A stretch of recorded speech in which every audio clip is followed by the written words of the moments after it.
Hello, everyone. This is Scarlett Johnson, and this is Moms for Liberty Unleashed. And I'm here today with a young Gen Z first-time author. His name is Jakob Feinstein, and he's 27 years old. He was inspired to write this sweet book called This Sweet Land. And I've been talking to him for a couple weeks. Finally, we were able to get this interview done, so I'm really about that. And we're going to discuss your book. I have a few images, but I want to first have you introduce yourself and tell everyone why you were inspired to write this children's novel. Yeah, a pleasure to meet everyone. Thank you for having me on, Scarlett. And I gotta say the hype up music before getting on here really fired me up. So kudos to you and the team for choosing some good hype up music.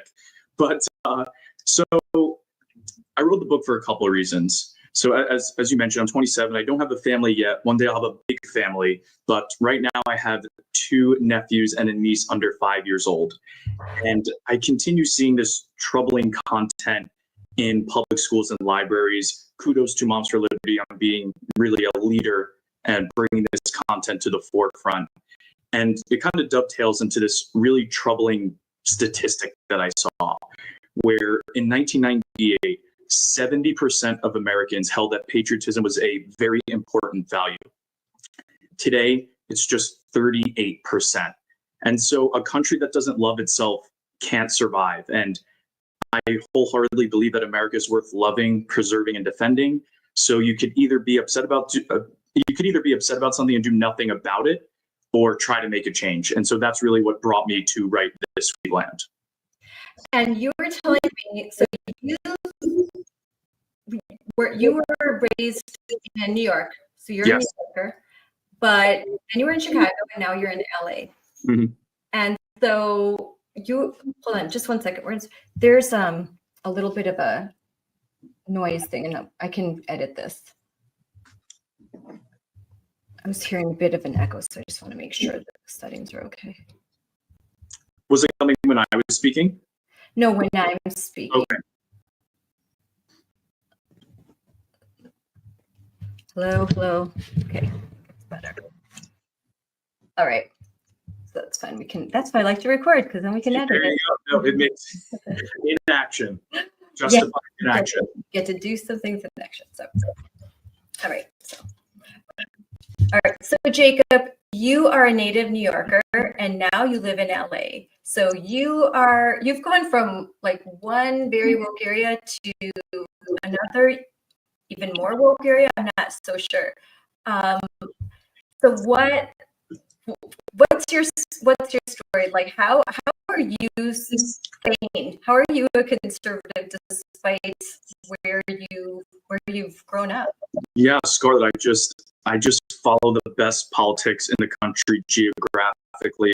We were talking this before. I was in Boston for a little bit, in Chicago, so I'm just always in the best places for politics. But really, even though my parents aren't particularly conservative, they're very patriotic. And so that's something that I think is really important, and why, what has shaped my views today, because it's unfortunate that patriotism has become a political statement. To say that you love America, you're instantly labeled as a Republican. And I think that's a shame, because I think loving America should be the standard. So I think that bedrock of loving America has helped me really develop my views, because unfortunately, it wasn't always like this. There's one party that I think doesn't truly love America, and the data shows that. Gallup did a recent poll, and I believe it was less than 40% of Democrats were extremely or very proud to be American, and Republicans more than doubled that. And so I think having that foundation, I should say, has really helped me become who I am today and the views that I hold. Yeah, it's so troubling, because you're right. It wasn't like that. It wasn't always like this. I'm old enough to remember when Democrats were just as patriotic as Republicans. You didn't really question that. There were just maybe some different policy views, maybe different views on foreign policy, on economic policy. But I came of age during the time of Bill Clinton, where when Bill Clinton signed the bills that used to welfare state. It's just kind of crazy that now there's such a big divide. But so what is your book about? I'm going to put up an image. What is your book about? And what really inspired you for this? Because you're 27 years old. There's a lot that you could be doing, but to decide to write a patriotic children's book and feel so passionately about that, what's your driving force?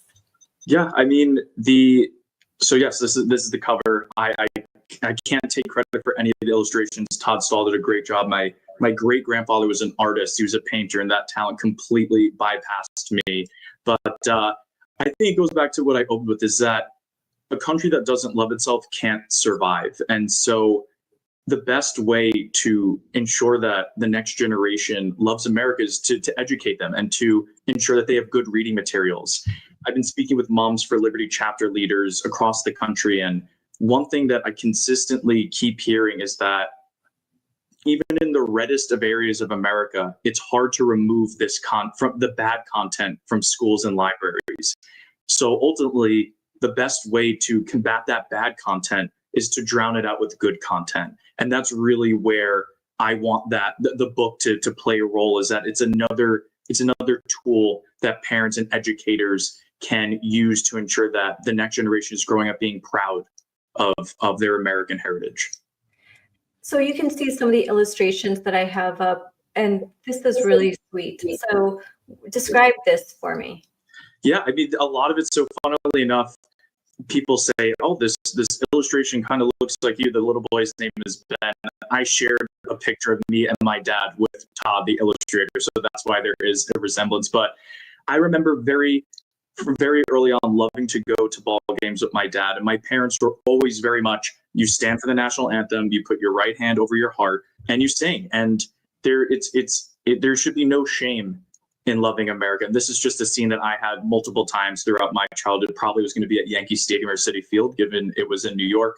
But yeah, that's really where that image comes from. So I'm reading from your flyer about your book, and it says, this sweet land follows young Ben as he discovers what makes United States special. Its roots, the flag, the meaning of bravery. It's a colorful, patriotic story that inspires children to feel proud of their heritage and want to carry America's values into the future. That's so sweet. I love that. Thank you. I'm definitely going to get this book for my kids. This is really sweet. And I just found it so interesting because you're 27 years old and such strong values, and you're committing your time to write something that's for the betterment of young children. When you see, I'm sure you've seen some of the content that is available to kids in public schools. How does that make you feel? The content's not only just anti-patriotic, some of it's very sexual. It introduces concepts that are way age inappropriate. I mean, like the latest book, Jakob has the new dress. I mean, how does that make you feel when you know that kids are being presented with this terrible content? It's disturbing to me. I think it's very upsetting. And ultimately, that's why I've had a recent realization that while I like living in Los Angeles, maybe right now, I don't think it's a place I'd ever want to raise a family, because unfortunately, so much of this content is geography dependent. Even though we've seen that so much of it is in red areas, it's shown me that I want to be around people who are like-minded. I want to be around parents that see this and be like, no, not for my kids.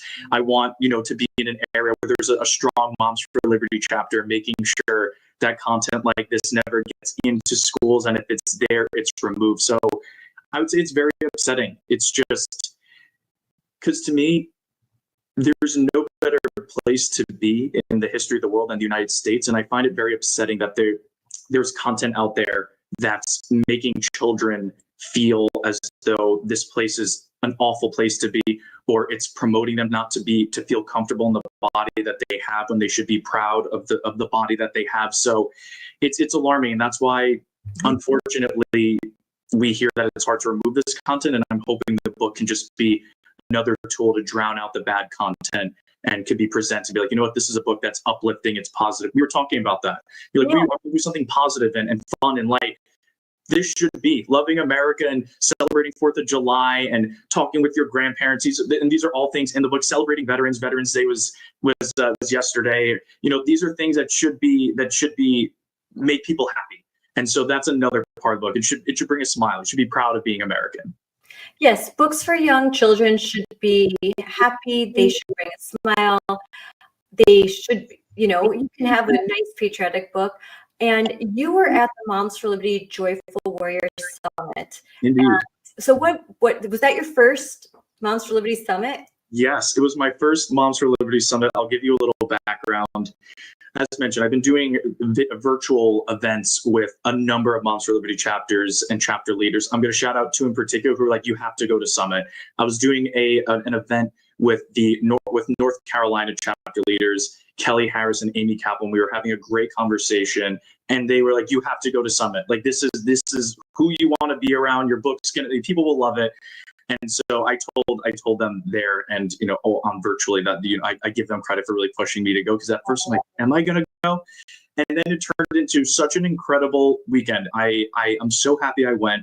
But one thing that I found really interesting is the fact, at first I was like, joyful warrior, like that's kind of counterintuitive, because you would think a warrior is someone who's going to be, like I'm fighting, I'm angry, I'm going to do what I need to do. And while we can channel that energy, you really did feel the joy in the room, where you are supposed to feel uplifted about who you are, what you believe, and the country that you're from. And so, yes, it was. But to answer the long-winded way, I just want to say it was an incredible event, just to give that the kudos to where credit to where it's due. It was my first summit, and I don't plan on being my last. So I'm excited for next year as well.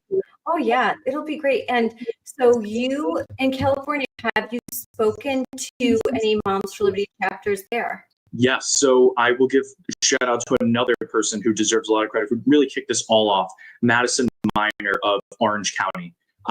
When I moved out here, I went to coffee with her. She loved the book, and she was the one who really helped kickstart my exposure to Moms for Liberty. So none of this would have happened without Madison. So I give her a lot of credit, and her organization, Protect Our Kids, is an amazing one. I attended their inaugural Conservative Educators Summit, and it was amazing to see an inaugural event with the attendance and energy that it had. So excited to see where that goes further. But Madison also 100% deserves a shout out here.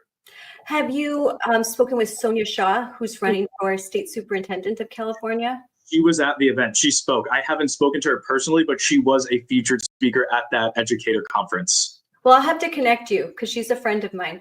And I know that she would love to talk to you. And this is exactly the kind of content that she would like more California's children to be exposed to, rather than the radical content that they are. She's a current Chino Valley School Board member, and she's a tough cookie, but she's so sweet. And she is a joyful warrior. Emphasis on the warrior. Actually, when she was at this event, you can tell she's not taking any crap. She's here to play, and she's going to fight for what she believes is right. Yes, and she is the first state candidate that Moms for Liberty has endorsed. So we're endorsing her as State Superintendent of California. We normally just endorse the school board races, but so she is our first statewide candidate, because we want to support her effort. And she's just so passionate, and she's up against a lot in California. So indeed, to say the least. Yeah, to say the least. So for those who are watching Moms for Liberty chapter chairs, Jakob will meet with your group virtually and possibly even come in person. So if there's other chapters in California, or if you want to reach him, what should folks do? What should moms that would like to talk to you and work with you do? Where can they contact you?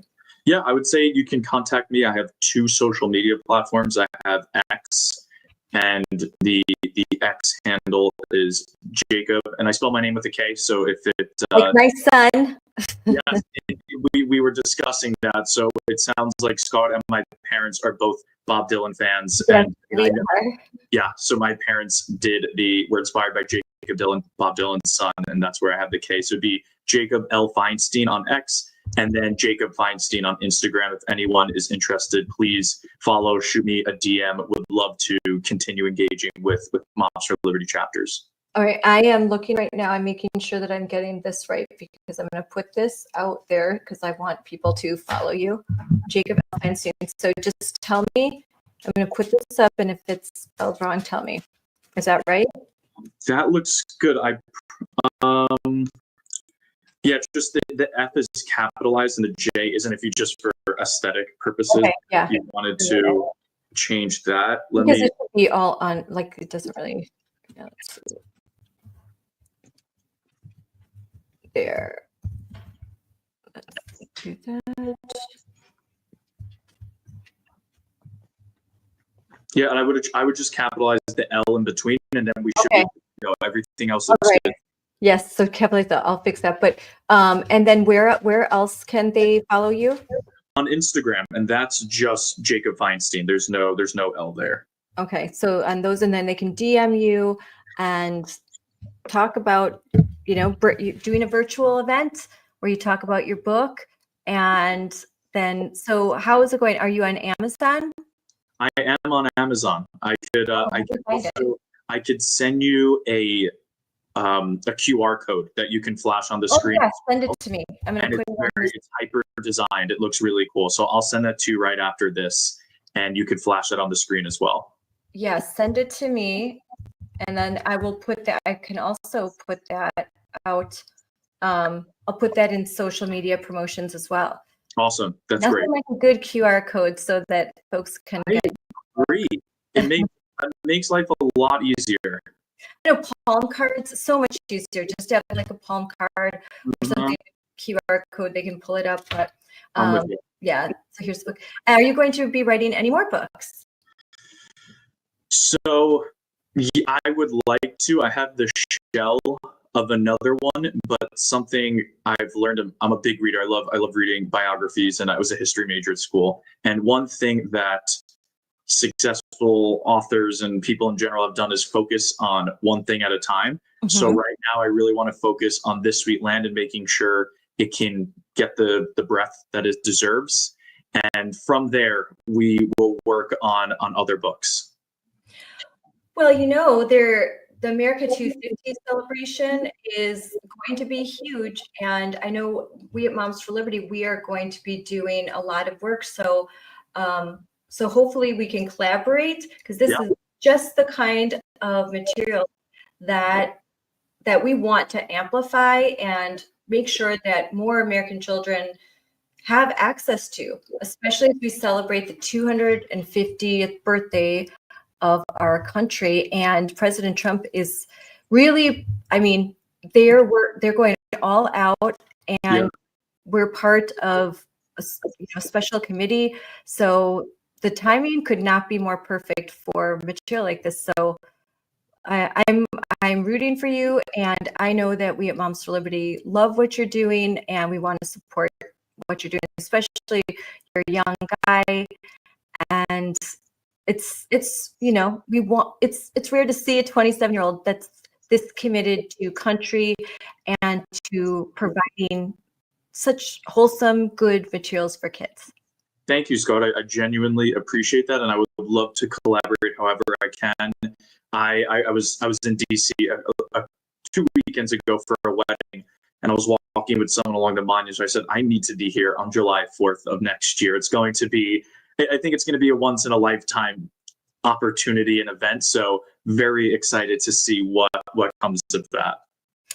Oh, it will. It's going to be amazing. They're already, have you seen all the construction around DC? They are working. They're like, all the museums are kind of getting refurbished, and the Supreme Court should be done pretty soon. So everywhere I go, I'm there a lot more. You see some kind of construction, and they're like, we're getting ready for the 250. So it's going to be epic. It really is. But thank you for coming on, Jakob. And I'm so happy to promote this book, This Sweet Land, and it's available on Amazon. We are going to provide the QR code in the comments.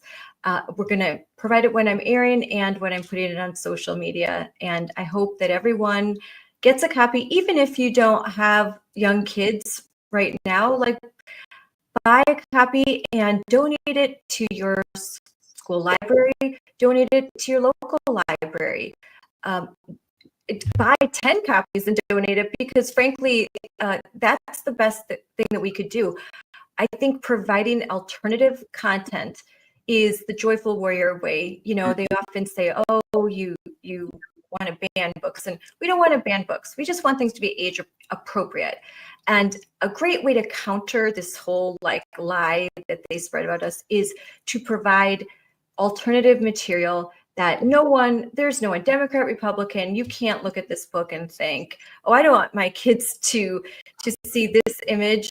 You know, of course, they're not going, you know, you'd have to be like AOC level of crazy. I agree. No, there is nothing political or controversial about this book. It's purely about growing up to love America. That's it. That's really it. And the one other thing that I would love to note is that 5% of the profits go to a veteran advocacy nonprofit that I've been volunteering with since freshman year of college, called Points for Patriots. And so our mission is really just a quick, you know, aside, because I think it's an incredible organization. Our mission is to bridge the military-civilian divide, since so many civilians don't know veterans at all, and they sometimes have a really kind of warped conception of veterans, and veterans sometimes struggle with coming back into civilian life. And what I think is special, what we do is that we flip the script. The veterans become the mentors, and we connect them with high school students, and then they help each other, I should say, organize sporting events to raise money for the charity. And so not only are we bridging that military civilian divide where high school students are becoming friends with a veteran, but we're also providing that sense of social entrepreneurship and ownership and execution, which is, you know, crucial for anyone, but especially a high schooler rising into the world, and a veteran who's just entering it again. So wanted to highlight that, because I'm really happy that not only is the book hopefully can help inspire the next generation to love America, but also directly helping veterans transition back to civilian life. That's amazing. I'm so proud of you for doing that. My father is a veteran. He served in 3 tours, 2 in Iraq, 1 in Afghanistan after 9/11, and he's a Marine, and and my brothers are Marines, my grandfather, like all the way back. So I really appreciate what you're doing, and that's tremendous for veterans and for students, the kids that get to work with them, and both equally benefit. So that's amazing. Sure. That's right, 5%. So can't go wrong here. So I think everyone pick up a copy of this book, buy like 10, and it's a great gift, a great Christmas gift, and a great, lots of times in schools, they'll ask for donations for that we provide for other children. So I'll be sure and buy this book, donate it to the school, and donate it to charities. There's like the Toys for Tots, the Marines do. There's a lot of different charities. We donate toys and books. This should be one of them. So thank you, Jakob. Well, I'm going to go make dinner. And I'm going to order a copy of this book. And it was so. I'm also going to send you one as well. So just it'll be on its way. Okay, great. Well, I want to buy some books too, because I want to support what you're doing. So thank you. Thank you so much. And thank you for coming on. Thank you for your patience. And I hope that we talk very soon. Sounds good. Thanks. Have a great rest of the night, Scarlett. Thank you.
Hi, everyone. Welcome to Unleashed with me, Scarlett Johnson, presented by Moms for Liberty. And I am thrilled to have two very special guests with deep Wisconsin roots. And that's how we say Wisconsin around here. Both are Gen Z conservatives who give me a lot of hope for the future. Evita Duffy-Alfonso and her husband is now a congressional candidate, Michael Alfonso. Evita is a writer, a commentator, and hosts the daily podcast, The Bongino Report, Early Edition. And Michael is a producer, I just learned. He's a Vilas County native who has recently announced his run for Congress in Wisconsin's 7th district. I think it's amazing that two young people, Gen Z conservatives, are just doing so much already. It, like I said, it gives me hope, and that's why I wanted to have them on. I wanted to talk about their story, what's at stake in Wisconsin, and issues that matter most to parents and families and voters. So thanks, guys, for coming on. Yeah, thanks for having us. Evita, quick little bios, like you're the oldest of 9 children, and your mom is Rachel Campos Duffy, who I love. She's the co-host of Fox and Friends Weekend. You're in her studio right now. She is a strong female conservative voice in America. We all appreciate her at Moms for Liberty. We love her. And your dad's Sean Duffy. He's a former congressman and now is the U.S. Secretary of Transportation in the Trump administration. And he's a favorite in Wisconsin as well. Michael, you are a native of Vilas County. You currently are in Wausau, Wisconsin. You worked your way through UW-Madison doing construction work and road paving. Like you are the embodiment of the American dream, pulling yourself up, like just that individual spirit. You are the grandson of Cuban refugees, and now you are a candidate for Congress in Wisconsin's 7th district, which is amazing. So let's start from the beginning. How did you two meet? Well, we actually met in Wausau in middle school. So both of our families moved to Wausau around the same time, and that's when we met each other. Yeah, so we went to high school together, middle school together, but we didn't start dating until after high school graduation. And then we dated all through college and got married in the summer of 2022, right after we graduated.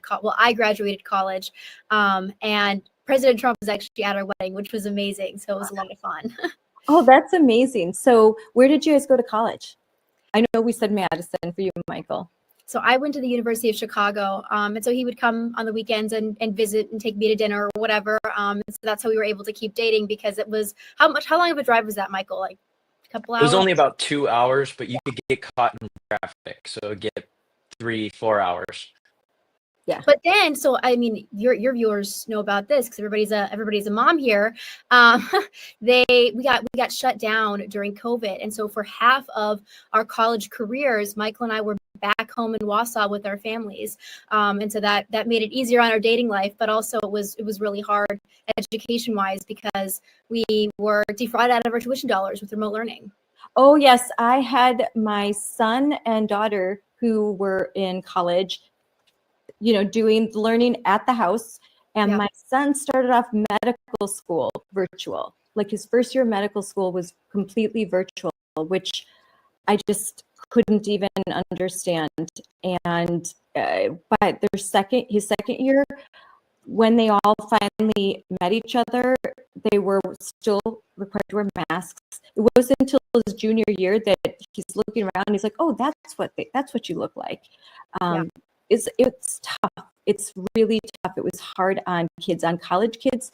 I know we talked a lot about what's happening to elementary school kids, middle school, high school, but even in college, I couldn't attend my son's graduation in person. We had to wait outside and like watch it from a screen or watch it from our phone. It was horrible. I had a friend who he is hard of hearing, and he relies heavily on reading lips. And so when he came back into the classroom and had to have a mask on, he could not understand what his classmates and the professor were saying. It was horrible. I almost got expelled because I refused to get the vaccine, and then the booster mandate. We had a vaccine mandate and a booster mandate. They almost expelled me. A friend of mine who went to Union College in New York was actually expelled for refusing to teach her. So We forget how bad it was. My daughter ended up transferring to Florida to go to nursing school because she was going to be required to get the vaccine. And Florida was, so we moved we had to move her to Florida just so that she would avoid, because I want grandchildren. yeah. I wasn't going to risk it. Michael has a funny story from UW Madison and the quarantine dorm. I don't know if you want to tell that, Michael. Oh, yeah. So, COVID was a crazy time, but there was kind of these restrictions that they put in place for kids that they thought were going to make them safer. So when you got COVID, especially if you were a freshman in the dorms, they would send you like sort of off campus to like one of the far away dorms. And they didn't have any, hall monitors or RAs because they didn't want anyone to get sick. So it ended up being an absolute party dorm. People were trying to get COVID to go to the dorms. And I remember coming home. There was no supervision. It was just like a free for all in there. I was coming home from the library at like 12 o'clock at night, and you could see the strobe lights and hear the music from the dorm as I was walking home. It was ridiculous.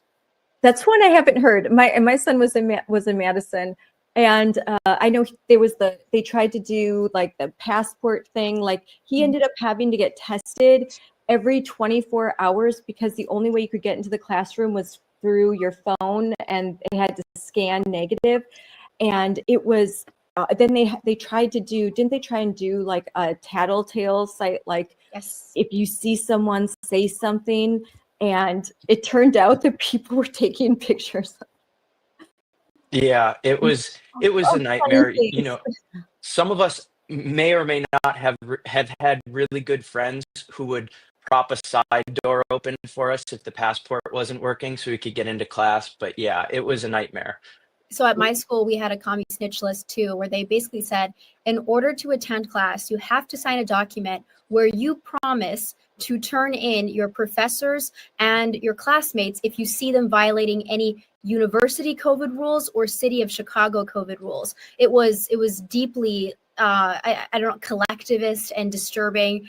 And it not only that, in the document that had you sign to attend class, they said you have to agree that COVID poses a serious public health threat. Well, I didn't think it did, and so I didn't want to sign the document, and so they wouldn't let me go to class.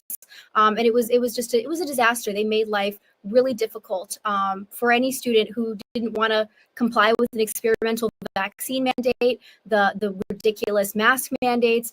It was almost an exercise in mental submission just as much as it was physical submission. It was. I love that you called it a commie snitch list, because that's exactly what it was. That's what it was. It was, snitch and tell.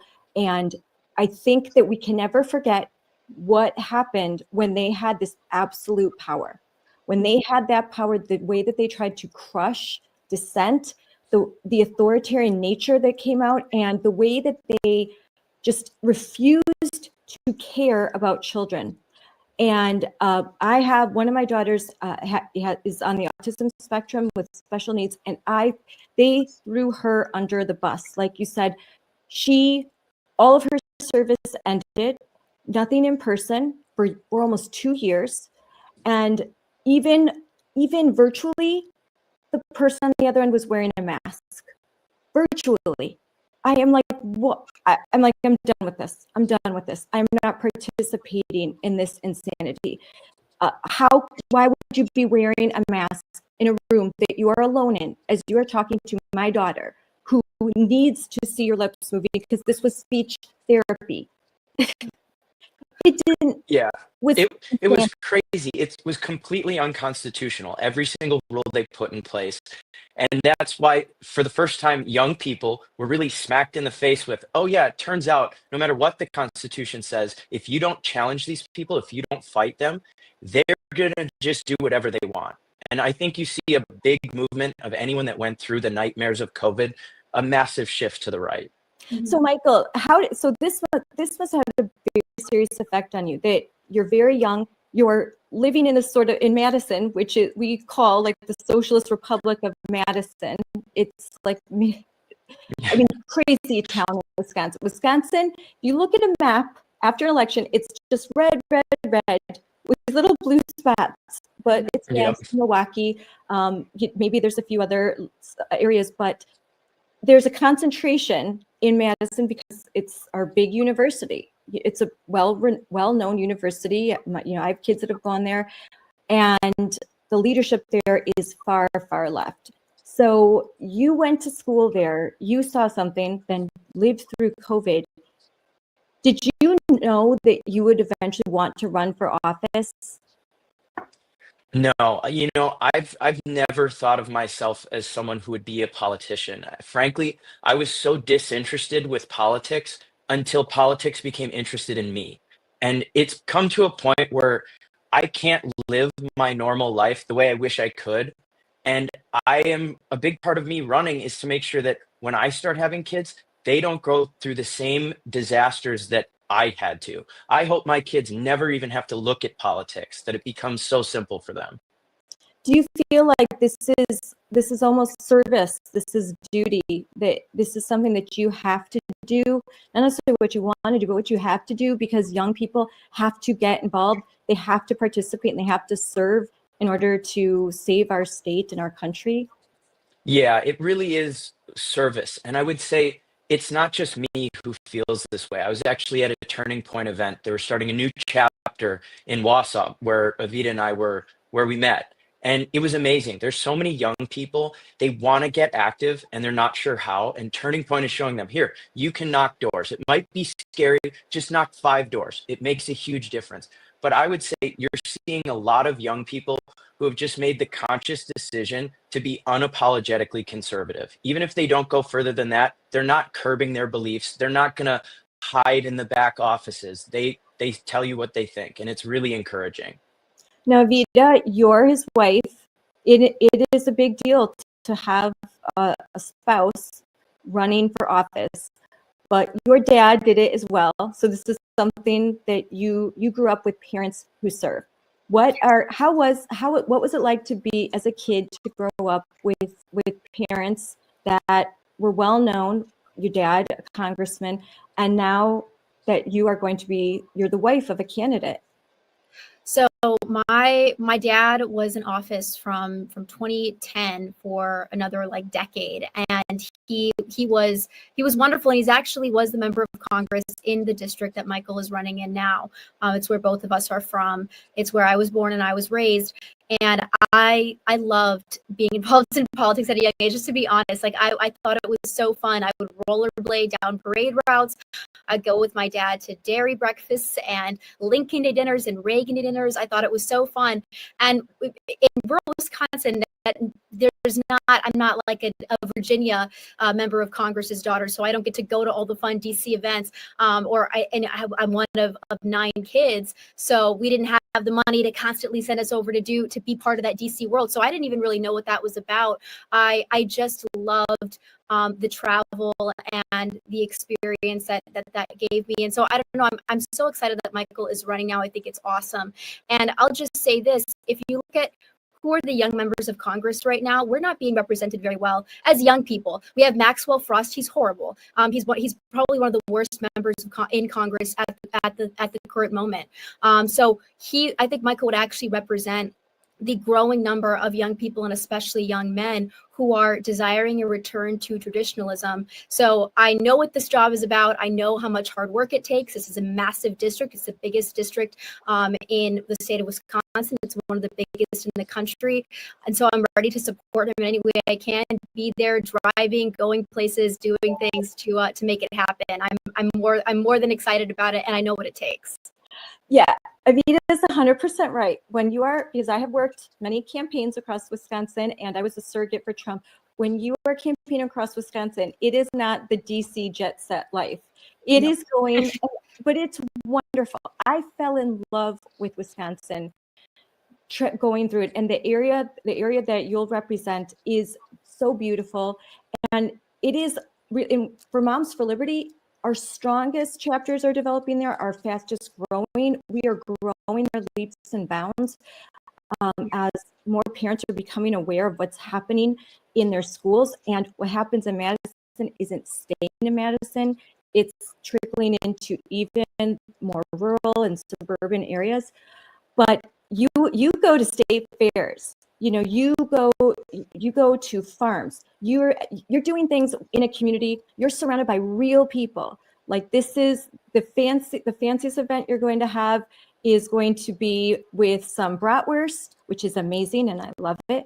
And it's going to be all Wisconsin, and it's different. And growing up that way and loving it, that's amazing. And I'm the oldest of my family, and my dad was always into politics. He was a Marine, and so I just love politics too. Some of us are weird that way. Scarlett, can I just say to your audience, because so that they know, the first time that we actually met was I was working on an article for the Federalist about what was happening in Stevens Point and in their school district. There was a lot of corruption. They were doing things and injecting woke ideology, and the parents weren't aware of it. And you were so knowledgeable on the subject. So as I was reporting on it, you were an amazing source. I was like, this woman, she's like a dictionary. She's like Google. Like, I talked to her and she has all the facts and the numbers memorized, and great context that you gave me. So it was a good article. And I think what was so amazing about it was, you're right, Scarlett, like, so many people in this area. Stevens Point used to be part of our district. Now it's not, but it's still very close to our district. People are not jiving with the woke ideology, with the critical race theory, with the gender theory, going behind parents' backs and changing a child, brainwashing them into not believing that they are the sex that they were born with. And so this is a place where, because the families are traditional, because the people have those values, especially the parents, there is so much room for big change to become leaders and examples in the country, and also to be represented by a member of Congress who stands with them fully. This is a district that does not need a squishy member of Congress, because it is a diehard red district, and they're ready to fight.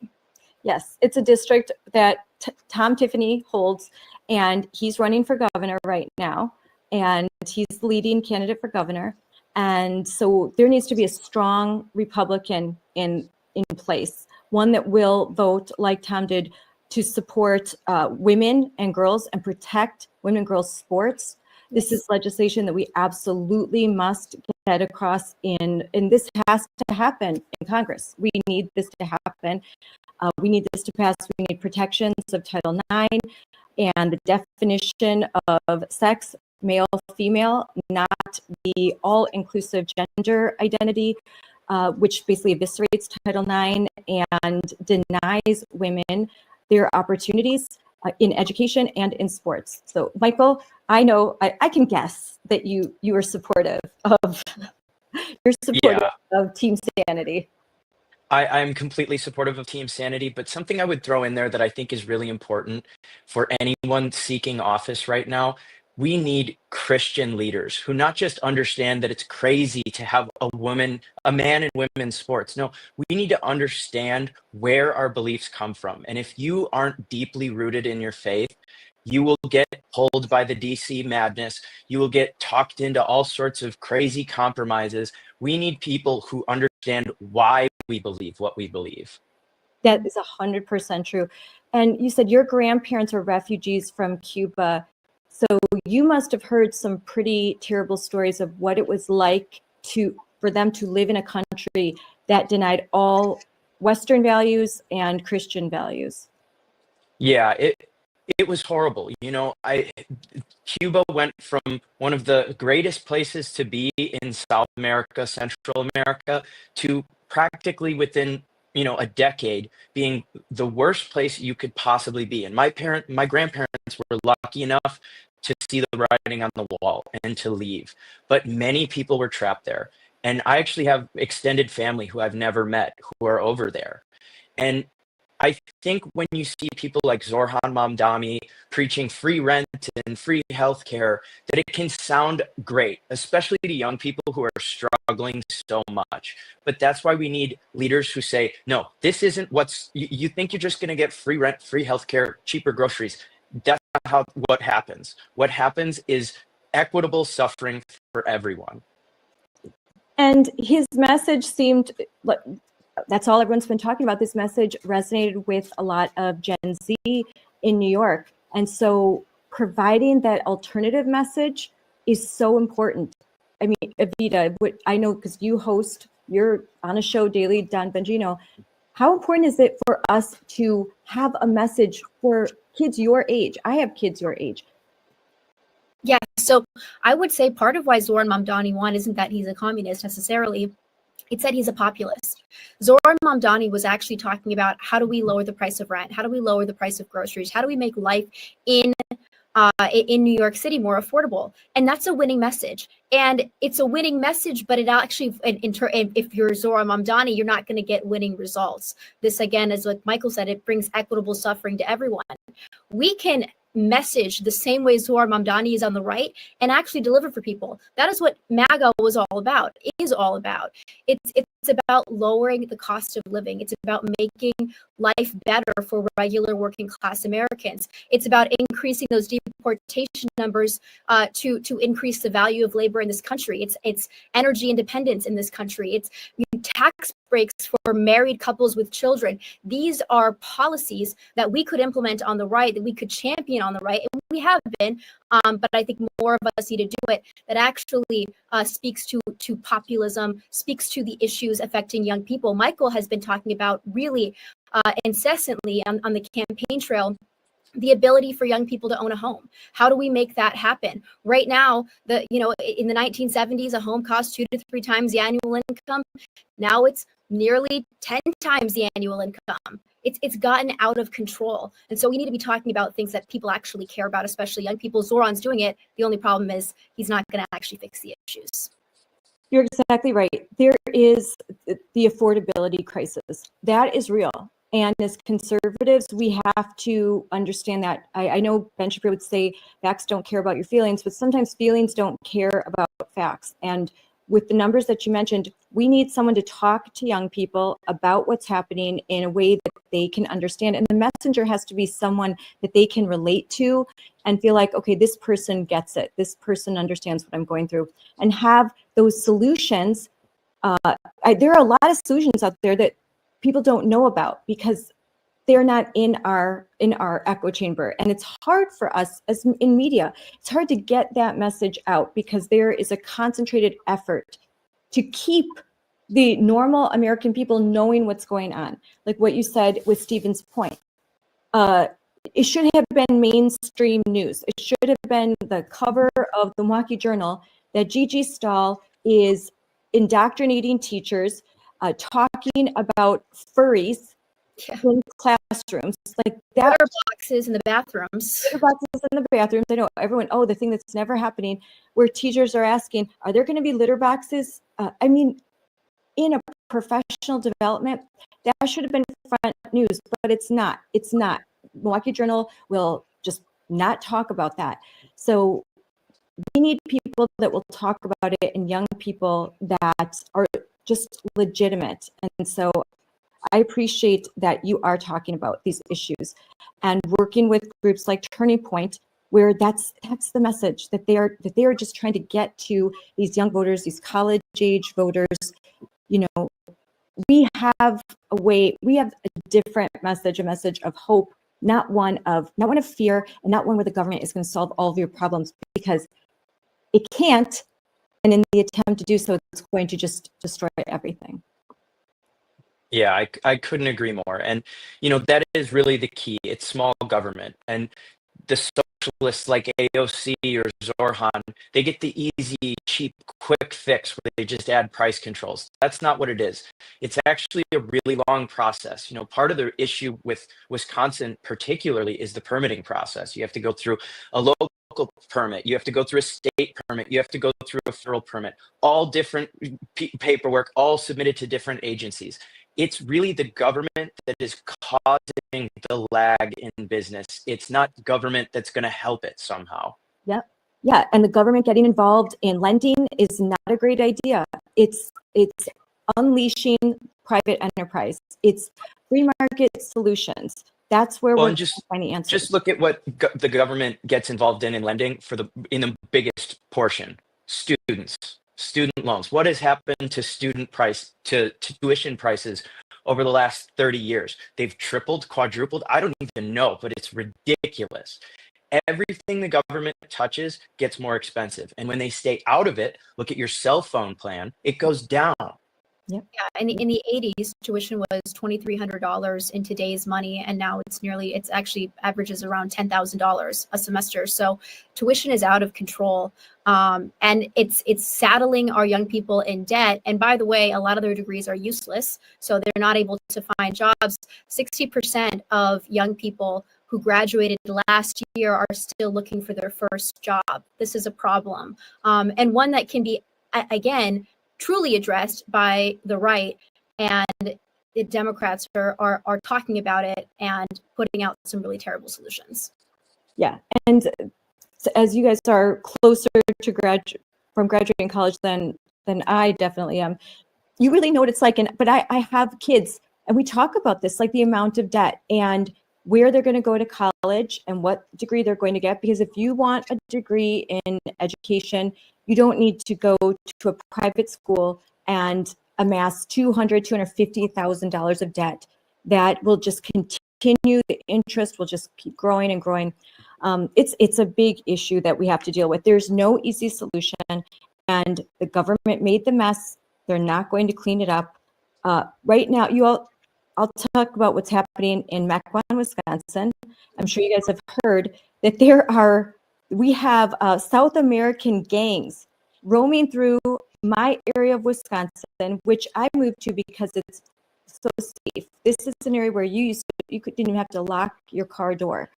But there have been rampant burglaries, and they're happening in the middle of the day. Cars getting stolen out of the garage in the middle of the day because people leave their garage open, and it's happening so fast even while they're in the house, or run to the grocery store, come back, and you've been burglarized, stealing watches, high-end electronics, purses, cash, in and out. And it got so bad that the Mequon police put out a public statement. It made the news. It's now gone viral, warning Mequon, Wisconsin residents, hey, be careful because there's these bands of illegal aliens running through your community. All weekend, our community's been in an uproar. We just installed 2 more cameras. My husband's worried. He keeps texting me, did you lock everything? Are you okay? Make sure that the dog, luckily we have a dog that's running around the parks a lot. That's hard to believe that this is happening in Wisconsin, in suburban communities, in rural communities. It shouldn't be happening anywhere, in Milwaukee or anywhere, but this is what happened. This is still the effects of illegal immigration and our governor and Democrats in Wisconsin refusing to work with the Trump administration and ICE. Yeah, this is what happens when the madness from the left, from Marxism, reaches its peak. We have roaming gangs of illegal migrants stealing things from people's homes, and you have a group of people in Wisconsin who would lose their mind if ICE came in and had a presence in the area. They always side with the side of victims. That's all they care about. They don't use their brain. And really, that's the best part about being a young person. We're not prescribing some radical new ideology. No, we're prescribing common sense. When you have a roaming gang of illegals, arrest them at whatever means necessary. This is ridiculous. Yeah, the Trump administration, I mean, they secured our border, which was necessary, and we need that, but we also need deportations. You have millions of people who are still here, let in under the Biden admin, and we have no idea who they are. It's a massive crisis, and some of them, of course, are stealing from homes in Mequon. So they need to go. And there's this narrative that the left has kind of been successfully pulling, that this is inhumane, it's wrong, it's evil. What's inhumane is keeping people in this country, first of all, who are criminals, and second of all, who are devaluing labor. And taking opportunities away from regular Americans. We have lots and lots of people who are ready to work, many talented people who are here and ready to work. And so this is a crisis of legal and illegal immigration, and we won't have a country in a few years if we don't address both.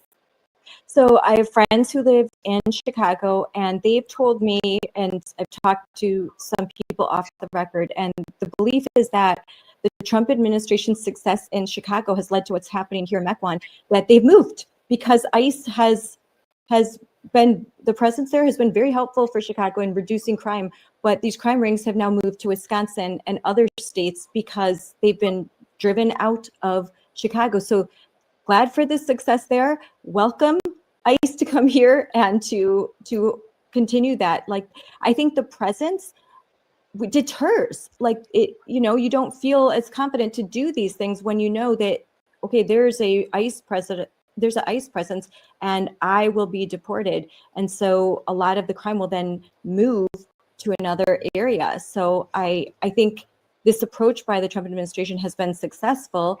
And now in Wisconsin, hopefully we will see an increased presence of ICE to deal with this situation. Well, I would love to see that. I would have to say I doubt it, because this is the problem with having left-wing governors. If you have a governor that fights tooth and nail against the president, it becomes very difficult for him to bring in ICE and, federal law enforcement, which is exactly what they're for, to aid local authorities. And I hope we see a massive increase in ICE presence, but I doubt it with Governor Evers. I mean, he's too busy covering up for pedophiles in the school districts to care about people who are getting their cars stolen in Mequon. Why don't you talk more about that, Michael? Because it is a huge, huge story in Wisconsin regarding what we call the Department of Instruction. That's our state Department of Education, run by Jill Underly, and former DPI, Department of Instruction, was Governor Tony Evers, a Democrat. So why don't you tell everyone this story? It's absolutely shocking. Yeah, I mean, the DPI and Jill Underly have basically been brushing under the rug multiple accusations of grooming and child abuse in the school district. While this is happening, the school district has fallen behind Mississippi for education. This is what happens when you elect left-wing radicals. They care more about victims, so the pedophile apparently, than they care about kids who are just trying to learn how to read. Yeah, and that's not an exaggeration. A lot of leftists like to use minor attracted persons to refer to pedophiles. They truly do sympathize with pedophiles, and they want all of us to as well. Yeah, Governor Evers was just recently asked by Spectrum News if he would support the GOP legislation that would define the term groomer as it applies in K through 12 education, so that basically we can take care of these issues. And he said he's worried that kind of legislation might make it hard for a teacher to hug a child or a student. I mean, this isn't rocket science. We're trying to protect kids from predators instead of letting them quietly resign and covering it up and shoving it under the rug, that you actually deal with and prosecute these people. I just think, why? Again, it's common sense. You would think for anyone with two brain cells to rub together, they would know what the solution is. But apparently with the people we have in office, they can't figure it out. But I will say that some of the Republicans that put that legislation forward, his name's Jesse James. He's actually in my district. He's a rock star. He actually cares about kids. And this is the battle. It's no longer right versus left. It's not a political fight. It is a spiritual battle. Are you on the side of grooming children, or are you not? Yes, Jesse James and Representative Amanda Nedweski, great. They've done a great job, a tremendous job. I've watched all of the hearings that they've had, that Jill Underly didn't even bother to show up to the first one. And now she was busy getting an award, right? Yeah, an award when Wisconsin is dead last in educating children of color, Black children, the worst in the country. Their reading levels are 5%. That means only 5% of Black children in Wisconsin can read at grade level. And she's getting an award. It should be an award for the worst. And DPI recently they changed their report card for school districts, if I'm right about that. And they've altered the way that they are ranking all of the schools in the state of Wisconsin. So ones that should be getting Fs are now, getting passing scores. And I think there's a DEI angle to this as well. So they're ranking schools who have Black and brown students who do somewhat better as higher than schools who are actually having their test scores successful irrespective of race. So it's not accurate scoring, and it is a disservice to students. The safety and education of Wisconsin students is failing because of Democrats who are in charge of DPI and the school system in general. Yep, you're 100% right. They have this whole complicated formula that has a DEI component. 25% of the scoring is dependent. They fudge the numbers. They have a different formula if you have a certain quota of kids of different ethnic identities. So, and you're doing no service to children in Milwaukee, children that are Black and brown. And being Black or brown, and I am brown, so it doesn't make you inherently disadvantaged. Your skin color has it's completely ridiculous to go along with this critical race theory that if I have brown skin, then I'm a victim, and if I have white skin, then I am automatically a perpetrator. And both of you are Hispanic background, so I know you feel me on this. Yeah, and the quote that comes to mind of this situation is from Clarence Thomas. It's one of my favorites. Nothing is worse than the subtle racism of low expectations. When you expect less of someone, they will achieve less. You need to expect the same of every kid, regardless of race, gender, ethnicity, you name it. That's what matters. Kids they want goals to achieve. And if you set, oh, well, you're Hispanic, so you don't need to read as good as the white kids. It's horrible. They're ruining children. And do you think, because that's another angle, you're young, conservative, Michael, you also are of Hispanic descent. So the woke are like hair on fire, like you're supposed to be one of us. But you have this, the view, you look at the world, not through the lens of race, not through the lens of privilege, but through the lens that you should be, like the Western views of America. And that makes you really different and unique. And it's a voice that I think is really necessary to combat this cultural Marxism. Yeah, and that really is the battle we're fighting right now. It's cultural Marxism, and they're even bringing it to practical Marxism in some areas. One of the people running in the governor's race, her name is Francesca Hong, and if you look at the district she represents, she's an assemblyman. It is exactly the Madison district, like exactly where the university is, that's her. And this is where it's coming from. It can come from young people, but there's also a massive movement on the right. It's the Charlie Kirk movement to say, no, what we need Christian conservatism, and that will fix these problems. And it's not the easy solution, it's the hard one, but it's the only one that works. Did Charlie's murder have affect your decision to run? Yeah, so Evita and I actually had a job in the Trump administration. I was going to work in the Treasury Department, and we were waiting for someone to get confirmed before I could start the job. And right as he got confirmed, Tom Tiffany decided he wasn't going to run. And frankly, I didn't know if I wanted to, uproot every bit of our plans and, run for Congress. But I felt called to do it. And then Charlie also got shot in the middle of it. And everyone always says, wherever I go, you're 25, you're pretty young to be running for Congress. And I always say, yeah, I am young, but we're the battle-tested generation. We were on college during COVID, BLM, and then, what many of us would consider almost a family member because he was on every TV, every phone. Charlie Kirk got assassinated live on X or television or wherever you watched it. And that was the moment where I think I decided, and Evita agreed with me, that it doesn't matter about age and experience. What matters is your character and your conviction. And we're going to bring that to America, and most importantly, Wisconsin. Evita, I think you two have a lot of experience, even though you have a young age, just because of your background and what you've been exposed to. So you have some unique insight. You're older souls. Yeah, well, I've been told that. I don't know if Michael's been told that I'm an old soul. No, but it's true. I feel like we've been fighting for a long time. I will say that the prequel to the BLM rioting that happened in our country was actually the protests against Scott Walker, the teacher unions, when they took over the state capitol. And they mean, it was disgusting what happened. There was trash all over the floor. They were screaming and yelling. Assemblymen and senators could not even get to their day-to-day jobs.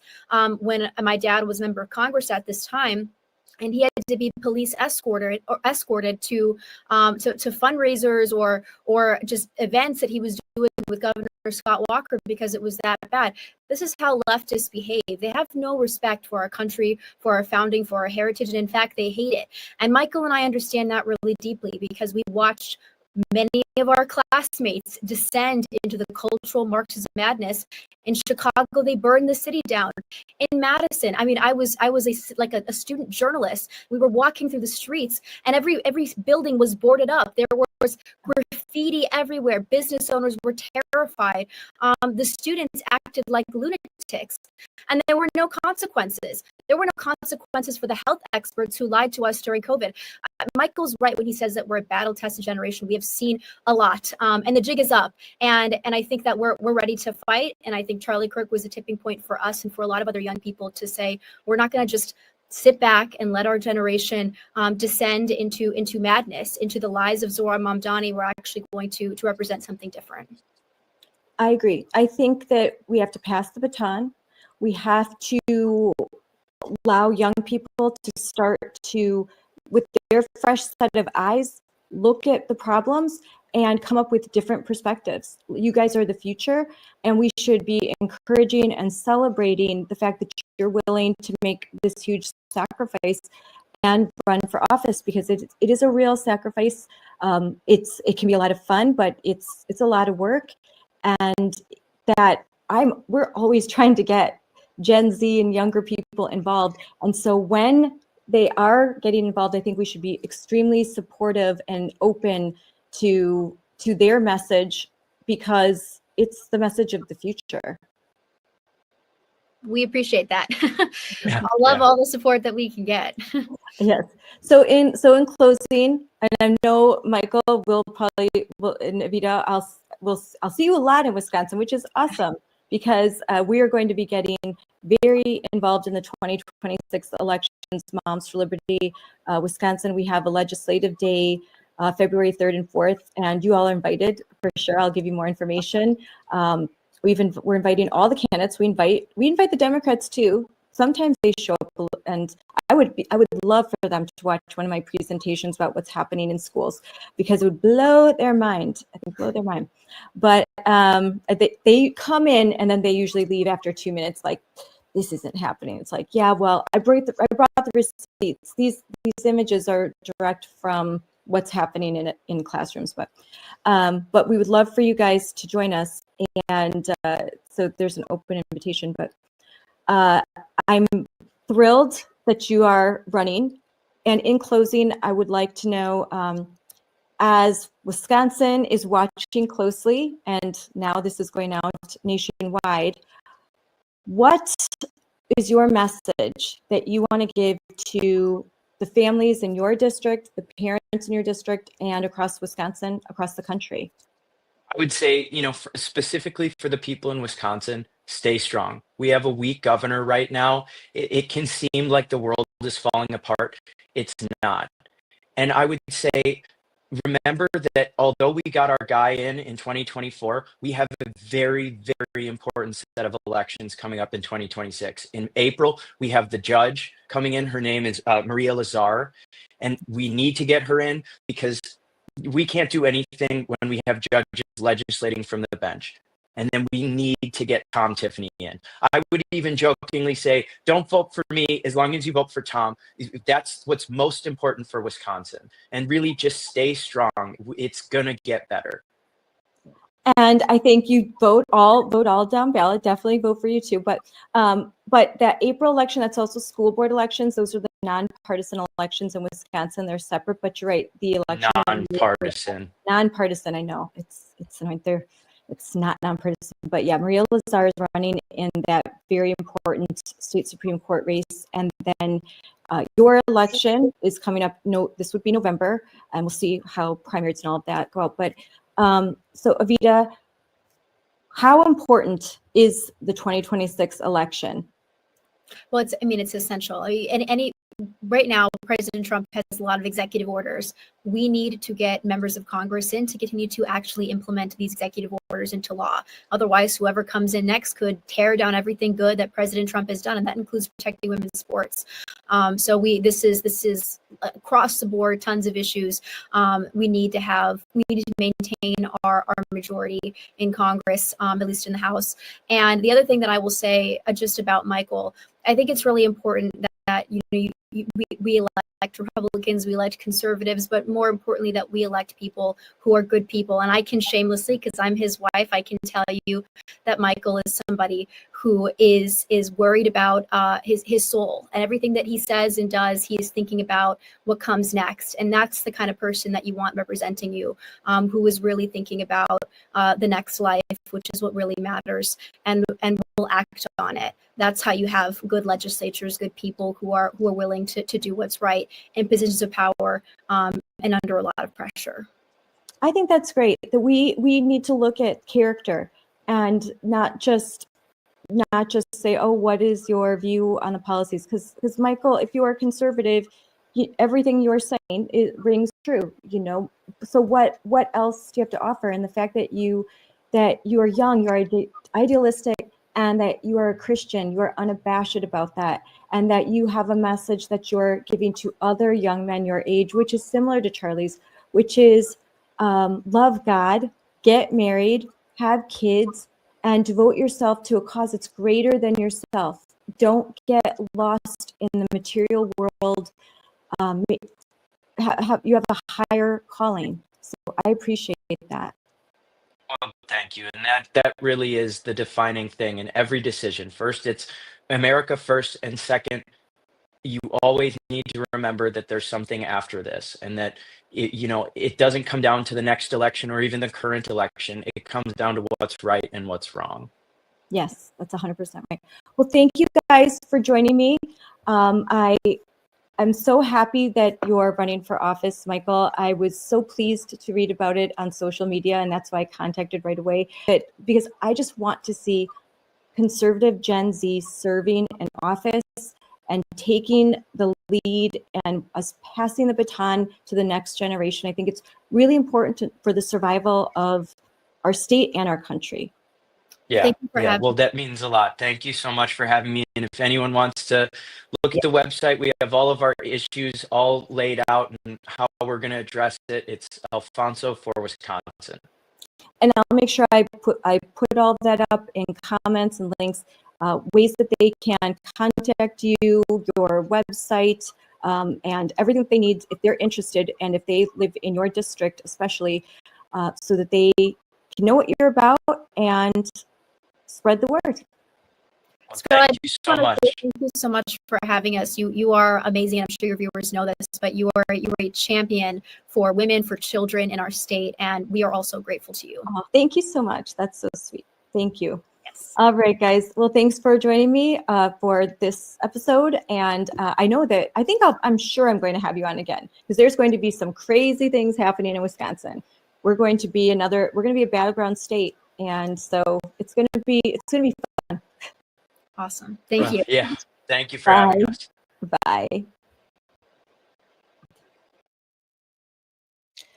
What a great discussion with tremendous young people. And I wanted to take this opportunity to share my screen and go to Michael's website.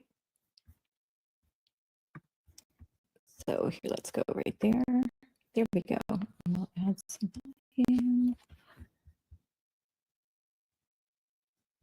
And there we go. So you can hear this. So here you can go to alfonsoforwisconsin.com. High-paying jobs so people can plant their roots, raise their families here, and build a future they're proud of. Because when young people can't get ahead, they start listening to the lies of socialism. I'm running for Congress to keep the American dream alive. I'll work with President Trump to reform government, keep us safe, and bring down the cost of energy, food, and housing. Some say Congress needs older people with more experience. But let's be honest, they're the ones who created this mess. We need leaders with strong values, fresh energy, and the courage to fight for America's future. I'm Michael Alfonso. I'm America First. Together, we can save the American dream. For your family and mine. Wow. My grandparents fled communist Cuba with nothing but hope and a belief that America was worth the risk. My name is Michael Alfonso, and I thank God that I was raised in Wisconsin, not Cuba. I met my wife, Evita Duffy, in high school. Later, I paid my way through UW-Madison by pouring concrete and paving roads. But the American dream my grandparents fled Cuba for is not the one my generation is inheriting. Prices keep climbing, groceries, gas, housing, and for young people, buying a home feels impossible. Our district needs to bring in high-paying jobs so people can plant their roots, raise their families here, and build a future they're proud of. Because when young people can't get ahead, they start listening to the lies of socialism. I'm running for Congress to keep the American dream alive. I'll work with President Trump to reform government, keep us safe, and bring down the cost of energy, food, and housing. Some say Congress needs older people with more experience. But let's be honest, they're the ones who created this mess. We need leaders with strong values, fresh energy, and the courage to fight for America's future. I'm Michael Alfonso. I'm America First. And I will never let my home become the place my grandparents left behind. Together, we can save the American dream for your family and mine. I love that. Oh, that's so cool. And look at these great pictures here. Great. I give it an A. That's a great ad, opening ad, great pictures on here. So if you want to learn more about Michael Alfonso, you can go to this website, particularly if you are in his district. So I love that. I love that. I want Wisconsin to not be the place that I have to leave behind. That's exactly right. Like Reagan said, where do we go?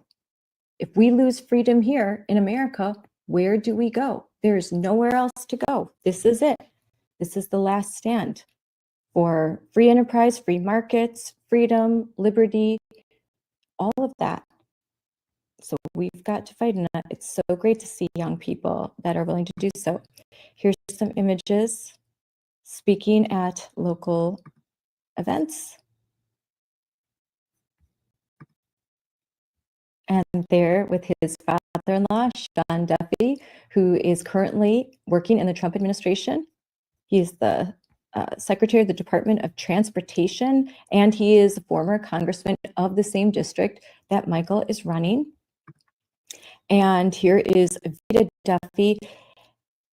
And just listening to her, she's so sharp, young but sharp. I mean, she hosts the Bongino Report Early Edition. She's excellent. Her ratings are tremendous. And she's just very articulate. She was a writer, and as she described, that we had worked together on an article that she wrote for the Federalists. And it's great that she's great writing and that she was always focused on Wisconsin. She always tried to bring in some of the stories that we work on in Moms for Liberty. And there they are at the convention, the RNC convention, July 2024 in Wisconsin. I was there all the way over here because I was a Wisconsin delegate. And I remember when all the balloons fell, it was so great.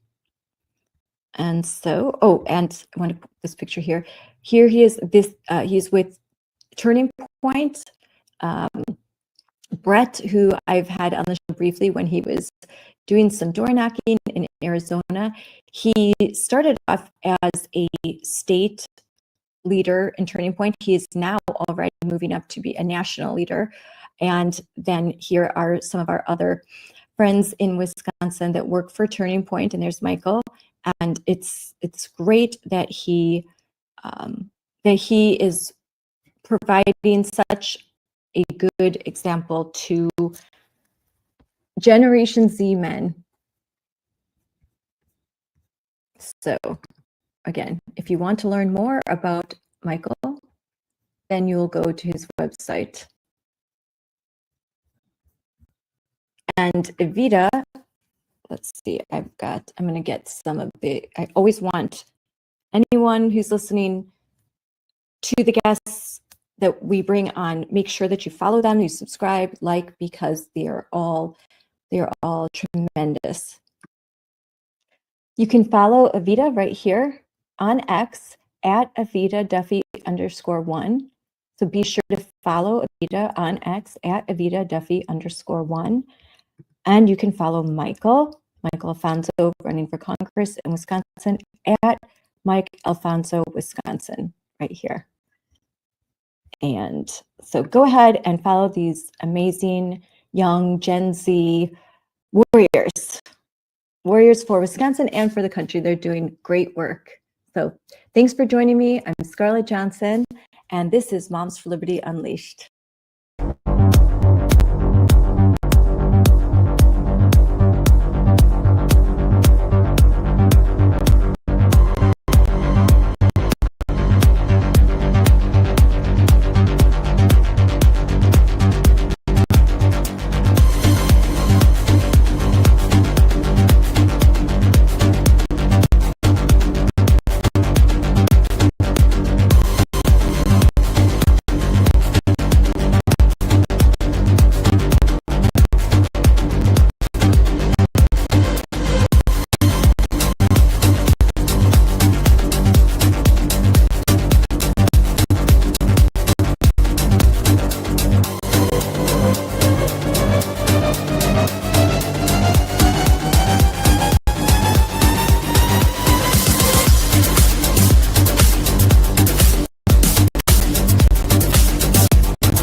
Hey everyone, welcome to Unleashed with Scarlett Johnson, presented by Moms for Liberty. And today I'm joined by a special guest, Alexa Anderson. She is a collegiate track and field athlete from Oregon and one of the few young women in America brave enough to take a public stand for fairness in female sports. I'm so glad that you could join me, Alexa. We first met in person when we were in Orlando at the Moms for Liberty Joyful Warrior Summit, where you were a panelist on one of our favorite events that we did of the summit. You were with Jennifer Say, and you're with your other two friends that will be joining me later on today, and we're going to discuss kind of the same thing. So I want to introduce you to everyone first. I got a little bit of your bio from your mom. And yes, it says you're wonderful. Oh, good. I'm glad. She has good things to say. You're amazing. So, very proud mom, very proud parents.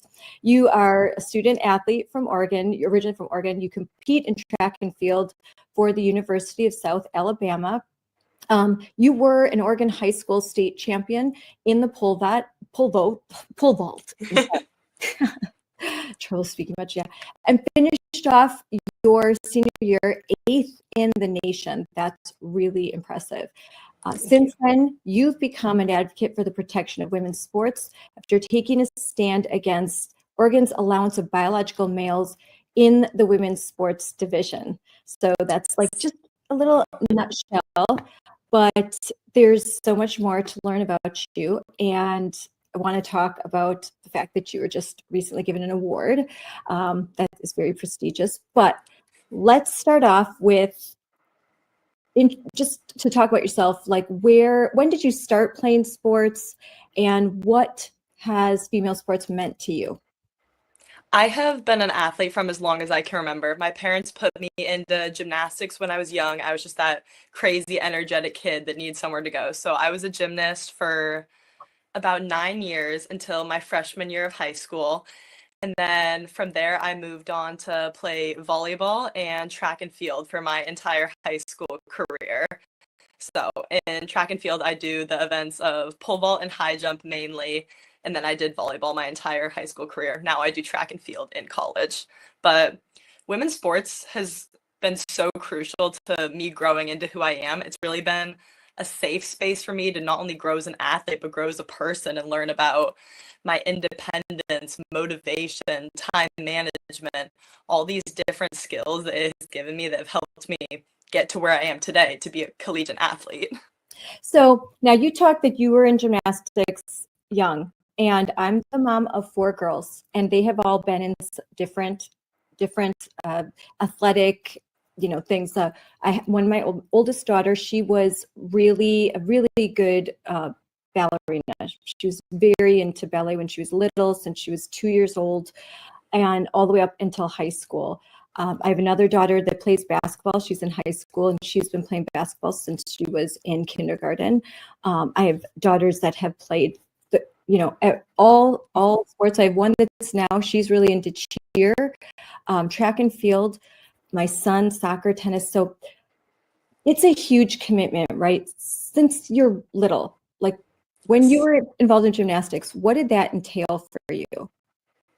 When I was involved in gymnastics, I was a competitive gymnast, which means I was part of a competitive team that would travel and stuff. So from the age of about 7 years old, I believe, I was practicing 25 to 30 hours a week. We'd have practice 5 days a week, about 4.5, 5 hours a day, from the age of 6 all the way up until about, I think I was 14 or 15 when I quit that sport. Yeah, and you didn't take time off in the summers, right? You were competing, then driving, going to events, driving probably around your community, then your state, and then probably the whole country, because that's how it is now. With even by the time kids are in middle school, they are in clubs, they are competing, they have to have lots of practices, lots of personal training, all of that, right? Yes, ma'am. It's a huge commitment, not only for me, but for my family and everything as well, to be involved in so many sports that are so high intensity from such a young age. What made you stop doing gymnastics and to start to do sports in high school? I quit gymnastics because I kind of outgrew it. I'm 5'11", a little tall for gymnasts. If you look at our Olympic team, I think the tallest one was about 5'3". So I quit just because it wasn't right for my body type. But I went into high school athletics. I joined volleyball, obviously, because I'm tall. And then in track and field, I mean, pole vault's about the closest you can get to gymnastics. You're going upside down, you're swinging over bars on this bendy stick. So I saw that, I'm like, hey, I want to go do that. That looks awesome. And then when you're involved in high school athletics, then you're part of the whole school, the school spirit. Where I know when my daughter was in ballet, and they didn't have any sort of ballet in middle school, so she often had to do things separate from everyone else. She couldn't go to events like everyone else, and when she got to high school, she made the decision to do dance and track and field at high school, just like you did, because she wanted to have a normal high school life. Was that part of your decision making too? Yes, I mean, I think that the team aspect of sports and being involved in that community, especially amongst a high school, is so amazing and so important. I made so many friends that I am still friends with to this day. They're all back in Oregon. I'm out here in Alabama, and we still all talk because we were brought together by this sport that had us training together for hours, weeks, months, and just going through all these life milestones together. So it's a really amazing thing to be involved in. And it's great for girls to be involved in sports because, like you said, the camaraderie, the discipline, and you're so busy from a parent perspective. You guys are so busy, you can't get into trouble. You can't party. You just have to study and do your sport, do the training. Usually you're involved in some extracurricular clubs so that you can stay conditioned for your sport when the season comes. So yeah, parents of girls love their girls to be involved in sports because they tend to be really nice girls. All of my daughter's friends, they're all such really sweet girls, and they don't get into a lot of trouble. They just don't have the time for it. Yes, definitely. I'm so happy about all the people that I've met and grown close with through women's sports. It's really been a big part of my life. I mean, ever since I was little. So yeah, it teaches you, learn things. There's important lessons, and it looks great on your college applications that you've participated and you've stuck with something. yes, definitely. And the team spirit. So what happened to you? What did you start to see in your high school that was concerning as far as female sports? It wasn't directly in my high school, but in Oregon the past couple years, we have started seeing a growing transgender population, which I am a huge believer in the fact that people should live their lives the ways that make them happy. And I am not someone to tell you who you can and cannot be. I am not transphobic. I'm not homophobic, anything like that. But as we are seeing this transgender population in these states grow, in states like Oregon, we don't have any protections for who is allowed into women's sports. The only statement in the Oregon Schools Activities Association handbook is that athletes can compete in their consistently asserted gender identity. So as soon as they alert the school that they've transitioned genders, they're just coming into the female category with fully biological male, like hormone levels, all that kind of stuff. So we started seeing that in Oregon, which was very concerning to me, not only from a safety standpoint, but from a fairness standpoint. So even if you're in a school where maybe you don't have a specific policy, you're lucky enough, especially in Oregon, you're lucky enough to not have a policy that takes the word sex out of their handbook, but meaning biological sex, male and female, and instead inserts gender, which I don't believe in anymore. There was 5 years ago, I didn't understand the difference between gender and sex, and now because gender is this amorphous, it can be anything. It's self-determined. Every day you can decide to be a different gender. And that quote is direct from, I have been to seminars that are professional development for educators, and that is exactly what they say. Every day, a kid can come into the classroom and be a different gender, and it's a surprise every day. And this educator said, and I'm learning every day. Every day there's something new. There's a new gender. So when they try to tell you that they don't believe that they just believe in gender doesn't mean that you can't identify as a rock, they're actually not being truthful, because there are even guides to using rock pronouns and a lot of nonsense. It's a lot of nonsense. But that policy means that anyone can just any day walk in and say, I identify as a female, even though they are a male, they presented as a male for all of their, all of the time that they've been in the school. Say, I'm a male, I'm a female now, and I want to try out for the female team. I want to use female bathrooms, female locker rooms, and schools can shrug their shoulders and say, well, what can we do? That's what they identify as, so we just have to go along with it.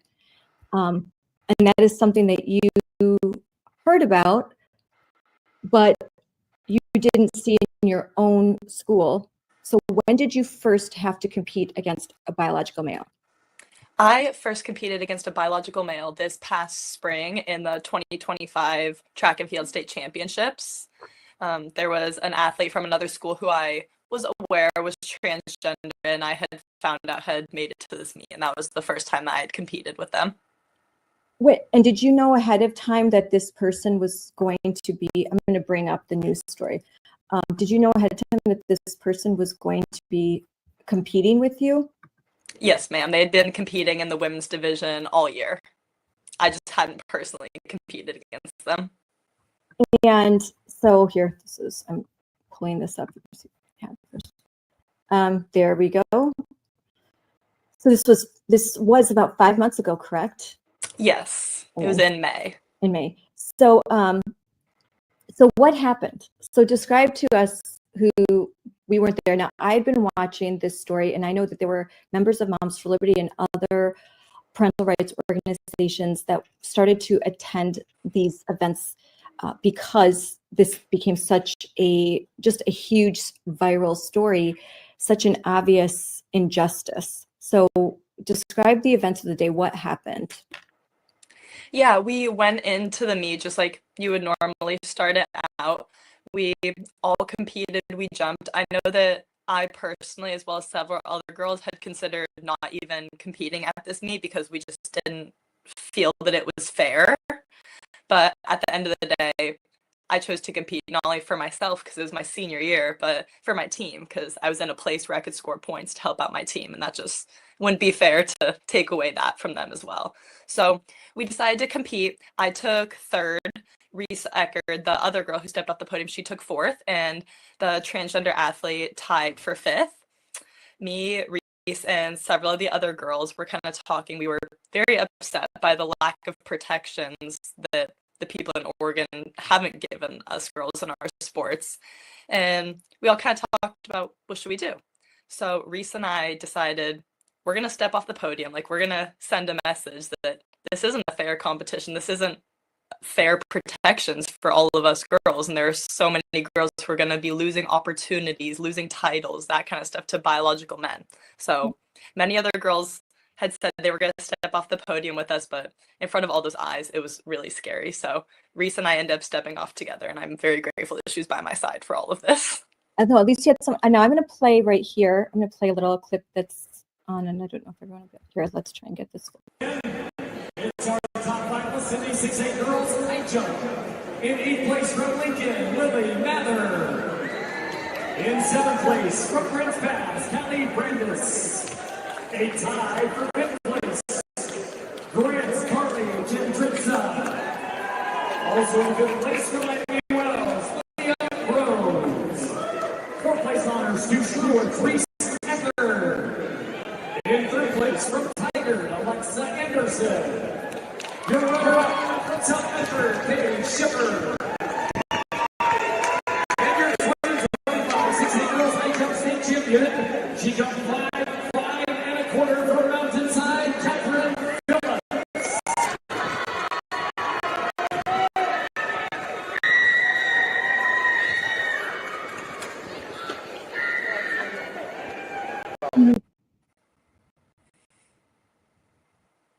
So you can see from that clip, I know because you could be distracted by the setting up in the front, but you could see when they were calling you up to the podium, the two of you step down and then you turn your back to the podium and very, very respectfully just put your hands, behind your back, and you're just very respectfully doing something that is a peaceful protest and completely, I think amazing and brave.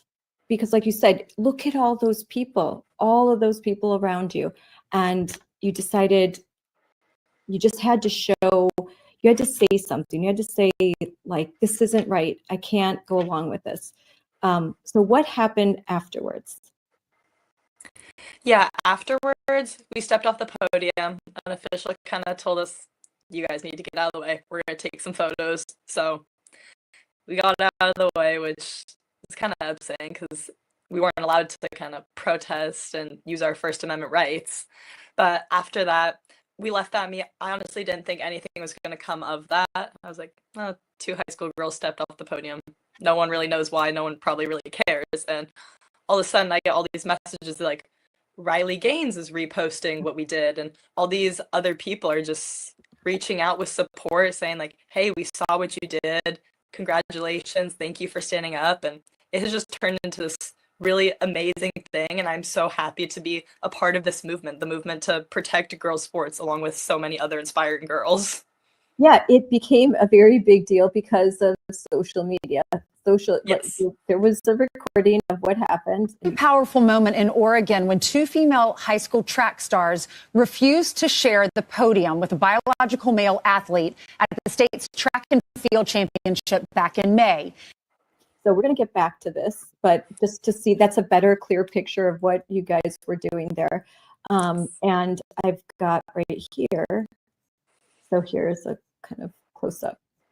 And there you're getting your award, which we'll talk about later too. But so this image just goes completely viral. Millions and millions of millions watch this and repost it, and they cheer you on. And there's haters too. Yes, there are. So there was some of that. So what happened when you got home and suddenly you realized this is going completely viral? Riley Gaines is reposting this. Were you asked by news outlets to come speak, to get on the news? Yes, pretty much as soon as it happened, the next day we were getting emails, text, Instagram DMs from people supporting people who were like, hey, we want to talk to you, we want to interview you guys. Just a lot happened really, really fast. I was just in complete shock. And then you had to turn to your parents, right? And your parents had to decide, what are we going to do with this? So how did that conversation go? My parents have been amazing. They have always supported me in everything, and I talked to them before the meeting. I said, hey, this is what is going on. This is what we're thinking about doing. And they're like, we love you. We have your back. Like, whatever you want. So after the meet, when we started getting all of this attention, and it was kind of like, oh, what do we do now? I was talking to my mom about it. She's like, Alexa, you're 18 years old. It's your choice. This is your fight. You can choose to continue it and continue standing up, or you can kind of take a step back. And I kind of took that personally. I was like, I don't want to take a step back now. I've already stood up. I've already put myself out there in a uncomfortable situation, because this is such a sensitive topic for so many people, and I'm not going to back down now. I'm going to continue voicing my opinion until we can get change and get these protections. So at this time, had you already accepted have you decided where you were going to college? Did you think that this decision was going to affect your ability to go to the college of your choice? I had already committed to a college in Alabama, which is typically a very conservative state. So I was not too worried about what would come from that, but I was definitely worried about like the institution. Like, since all these are public institutions, is there going to be any backlash from my high school? Is there going to be any backlash from my potential college in the future? It was definitely kind of like the waiting game, getting in touch with people, seeing, hey, is this all okay? Like, are we all good? You know? How did this go with your friends? How in your community, did you face any backlash, or was it mostly supportive? It was about 50-50. I mean, I had a lot of people who were super, super kind, who were reaching out to me, coming up to me in person, but I also had a lot of friends at school who were just not being super nice, and people who were calling my high school and like threatening them and saying, expel this girl, like all this kind of crazy stuff, and making threats about like me walking at graduation, potential stuff like that. And it was just crazy to see so much hate come from such a peaceful kind of movement that we were trying to create. So it was very mixed. So, and now for adults, especially like me, or like a lot of our followers, it might be something that they're used to seeing. They're used to kind of the hate from the left if you've been an activist, but you're just a kid.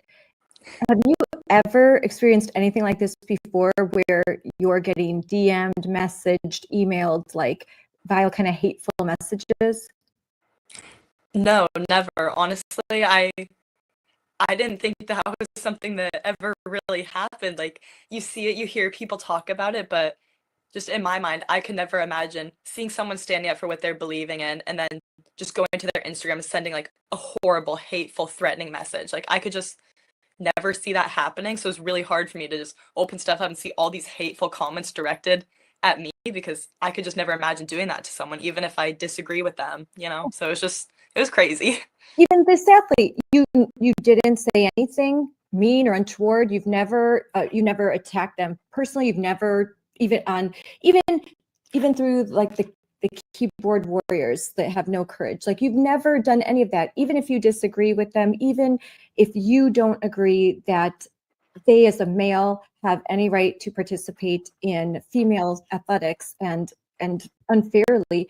You've never said anything unkind towards them. I already know this about you, but it doesn't seem very fair, right? Yeah, because so much of this, it's not about the individual athletes. It's not about the transgender people in the world. It's about the adults in charge who have failed to protect us girls in our sports. That is who we are trying to get the attention of, and who we are trying to say we are not okay with what they're doing. At the end of the day, all of us up on that podium, we're just kids. We're all just learning who we are, trying to go through life, and we were failed by the adults in charge who didn't protect us. So that's who I have a problem with. I do not have any problem with any of the athletes who are up on that podium, or any transgender people, anything like that. Yes, you're right. The adults have failed you. That's who have failed. That there is a child that is allowed to that is actually encouraged or affirmed as they suffer from a mental illness, a discomfort with their body, that adults are affirming and allowing that child to live this lie, but also to compete and to with biological females. I don't blame the kid. I blame the adults. I say the adults have failed in their job to do their job and to do what's right, do what's fair, and to protect all children, all children. And I think, have you ever had an experience like with Paula Scanlon, like with Riley Gaines, where you've had to change in a locker room with a biological male? No, I thankfully have not. Because that's even more terrifying, in my opinion. That's scary. You feel a sense of injustice when you have to compete in a track event with a biological male. But I think you feel a sense of terror, and that when you have to change, or they're in your shower room in your private area.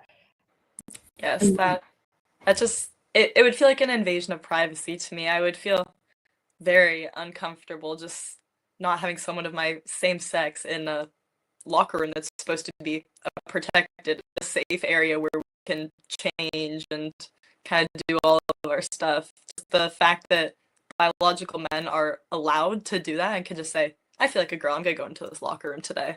Like, it's just a very uncomfortable situation. Especially now you're grown up. Imagine 10-year-old little girls. What about middle school girls who are already, I mean, when we're 13, how shy and comfortable we are. We don't even want to change in front of other girls. More or less, biological boys or men that are allowed to use these spaces, it's just uncomfortable. It doesn't feel right.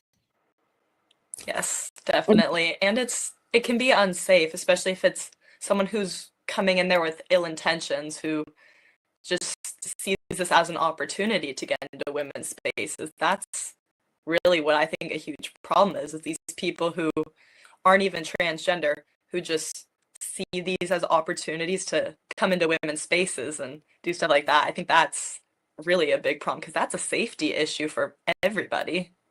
And now do you play volleyball in college in Alabama? No, I do not. I just do track. You do track, but you played volleyball when you were in high school. Yes. And that's more of contact sport in the sense that, my daughter played volleyball for a little while, and we go to the volleyball games. But when they're when you're spiking the ball, I mean, that is pretty fast, and it can cause damage, as we have seen. Now, there's an issue where having a biological male on an all-female team competing can be a safety issue, because it's a team sport and there are injuries. Yeah, definitely, especially in more contact sports like volleyball, like basketball, soccer, all that kind of stuff. If we keep seeing this issue progress before we can get protections, I think we're going to see so many more injuries by girls, just because these biological men, they do tend to be bigger, they tend to be stronger, they tend to have more testosterone, which makes them faster, more powerful. So putting them in that kind of closed space where they're going to be like in physical contact, kind of in these physical sports. I think that's just going to be really dangerous and not safe for anyone out on the fields. How do you feel when adults, because I've seen it, adults will tell you that there's no biological difference between males and females. Testosterone doesn't make a difference. I mean, as an adult, I'm like, are you crazy? But as a kid, when you see adults telling you that, how does that make you feel about adults and how you look at the world?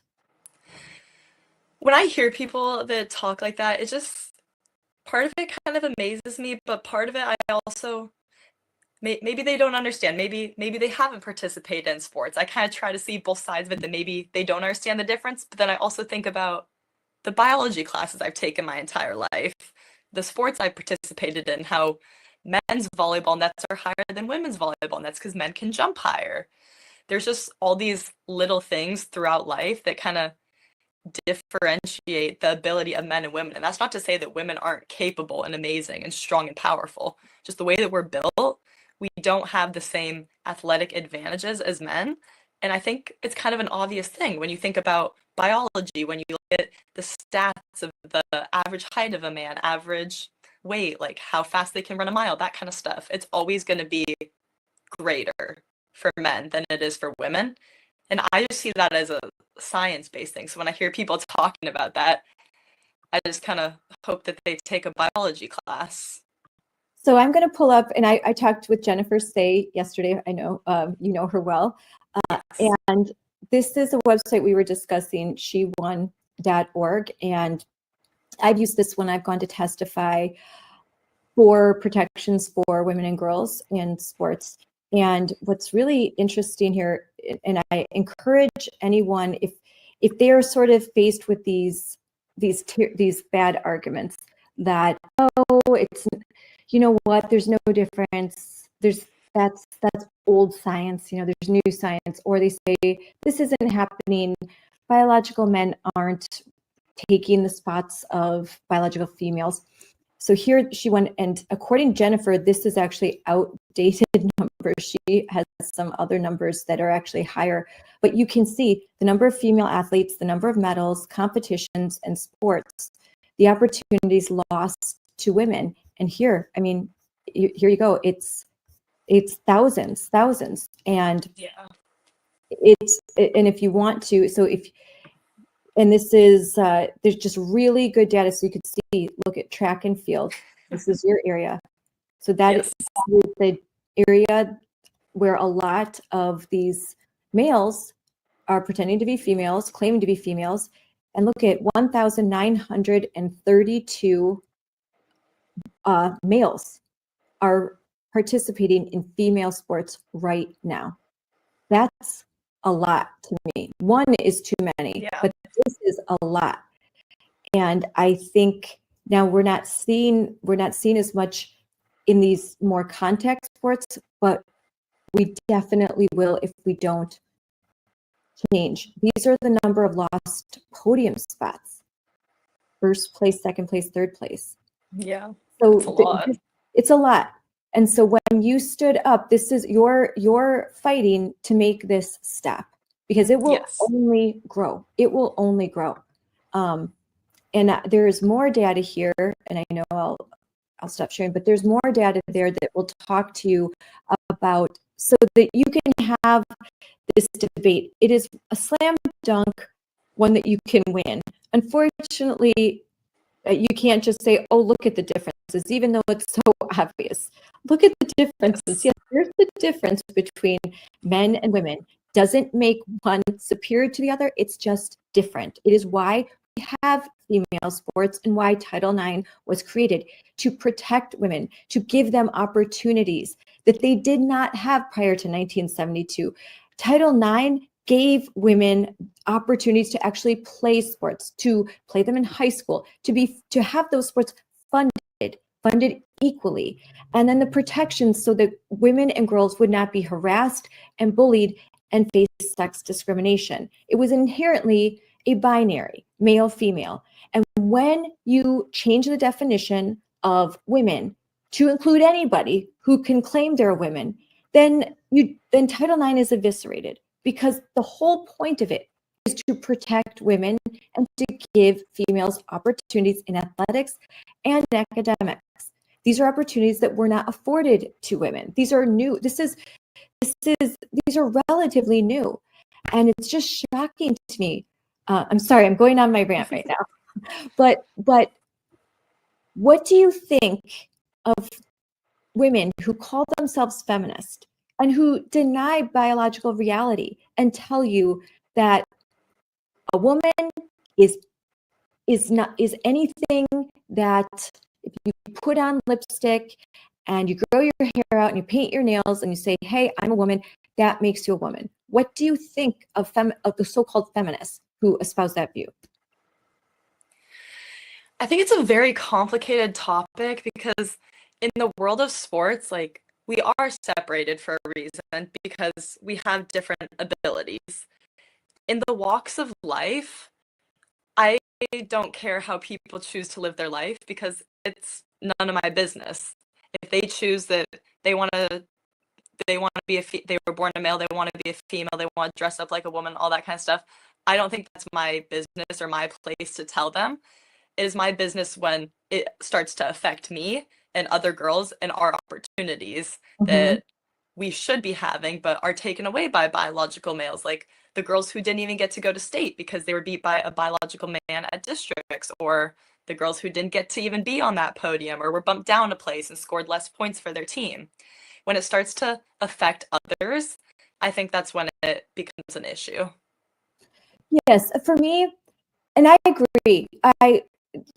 When it comes to how an individual chooses to live their life, that's up to them. It's about when there's the demand that I affirm it or that I deny biological reality and truth and tell them what they want to hear instead. Like Jennifer says, their feelings don't trump facts, and their feelings don't mean that. I don't have to affirm anyone's feelings. I have the right to not do that. And so how one wants to live their life, that's up to them. They just can't tell me that I have to affirm it, that I have to participate, and that I have to celebrate it. Now, that is when my First Amendment rights get infringed. And that's when my values have to take a second place to someone else's. And then that's not fair. So yes, I definitely agree. That's kind of what happened to us when we expressed our concerns, expressed our frustrations with this issue. Our First Amendment rights were violated. We were not really allowed to speak on this. We were kind of pushed off to the side, be like, you guys can't do that, like kind of shut down in our movement. And yeah, so if this person's in your school and they're not using your spaces and they're not demanding to be recognized as a biological female, and they're not competing against you or with you in sports, you don't have a problem. It's only a problem when your when biological reality is challenged, and when your safety is at stake, and when fairness is kind of thrown out the window. yes, I think that's the main issue. There is no protections. There is no protections for girls' safety and girls' spaces, and that's really what we want. We're not out here trying to tell anyone you can't live your life like this, because we all have one life. Live it the way that you feel happiest, but don't let it affect other people in a negative way. We need these kind of protections so that people can't see this as an opportunity to be like, oh, hey, I can go compete in girls' sports if I want to. I can go into the girls' locker rooms if I want to. We need to take it away as an opportunity for people to be able to do that, because that's not okay. It's not safe. It's not fair. Yeah. And honestly, it compromises the integrity of women's sports to be allowing biological men in, because what happens when they start setting national records? Are those ratified? Are they kind of like taken a secondary to the actual record? Like we don't know. And now there's a recent, I don't know if you've heard about Tish, so I'm going to pull this up because it's something that Tish Hyman, and she is a Black lesbian. She's an artist, and she has gone viral because she was in her gym working out, and there was an obvious male that walked into the women's changing space. And this is a guy that looks, I mean, has like a little bit of lipstick on an eyeliner, but and looks like a male. And that wasn't the first instance. There were many others. And so this is her first time, kind of like with you, her first time speaking out, where she went viral because she's like, hey, get out. You can't be in there. You can't be in there. And when she did that, they kicked her out, and they took away her membership to this gym. And now she's really fighting back. This is a person, a Democrat, considered like who never voted Republican, and now this one instance has her eyes opened because she's had some conversations with friends of mine where she's like, I now can see like reality.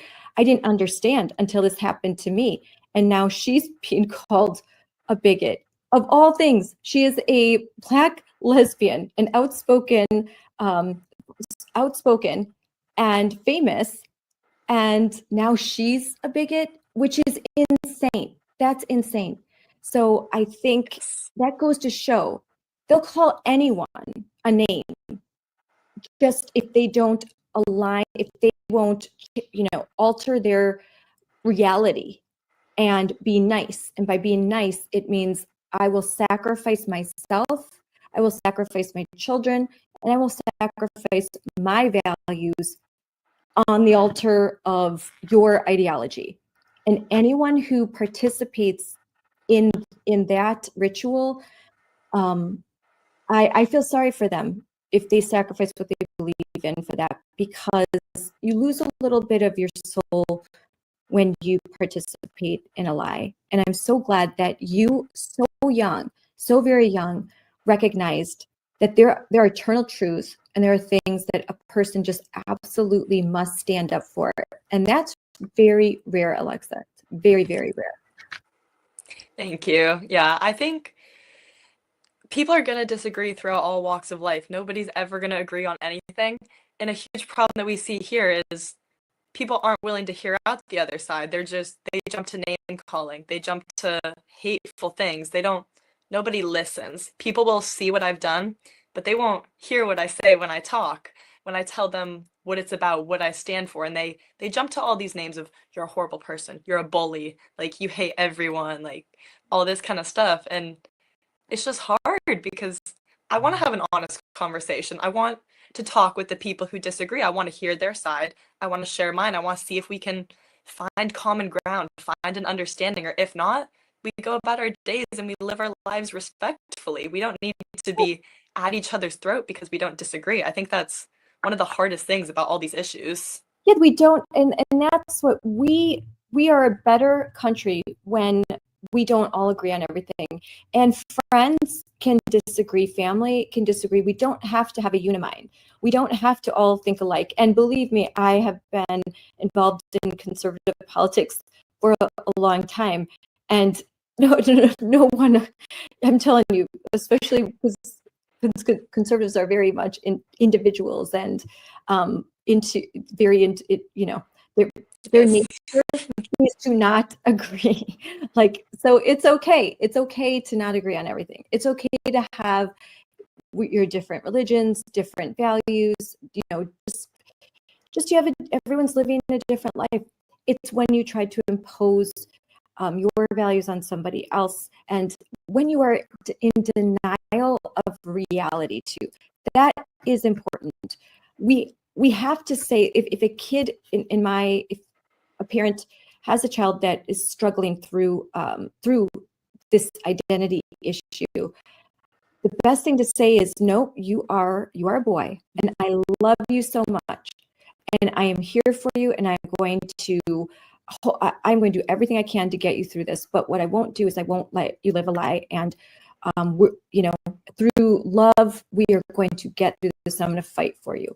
And I think that's the healthy thing to do, and that's the right thing to do. But again, that's my opinion, and you can take it or leave it. But I'm allowed to have it, and yes, everyone else is allowed to have their opinion as well. And I mean, that's who we are. I mean, when people really talk to us, they realize like, oh wait, you're not a monster who hates everybody. That's, oh, okay, you're a decent person who's actually more tolerant and open-minded than those on the left. That's what I find every day of the week until it's on Sunday. More tolerant, more open-minded, demonstrably more kind, and you exemplify that. Now, I want to play some really good news that you were the recipient of a really prestigious award. And I'm going to bring this up, and we're going to.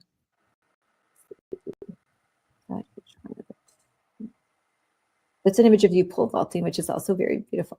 Both honored at last night's Patriot Awards, receiving the Most Valuable Patriot Award. I'm so incredibly grateful, and none of this would have been possible without the support of every single one of you who has seen our story, who has shared it and brought our story and our fight into the national spotlight. So thank all of you. I want to start off by thanking God. I thank God that you're all here tonight. And I thank God that He gave Alexa and I the courage to stand for truth.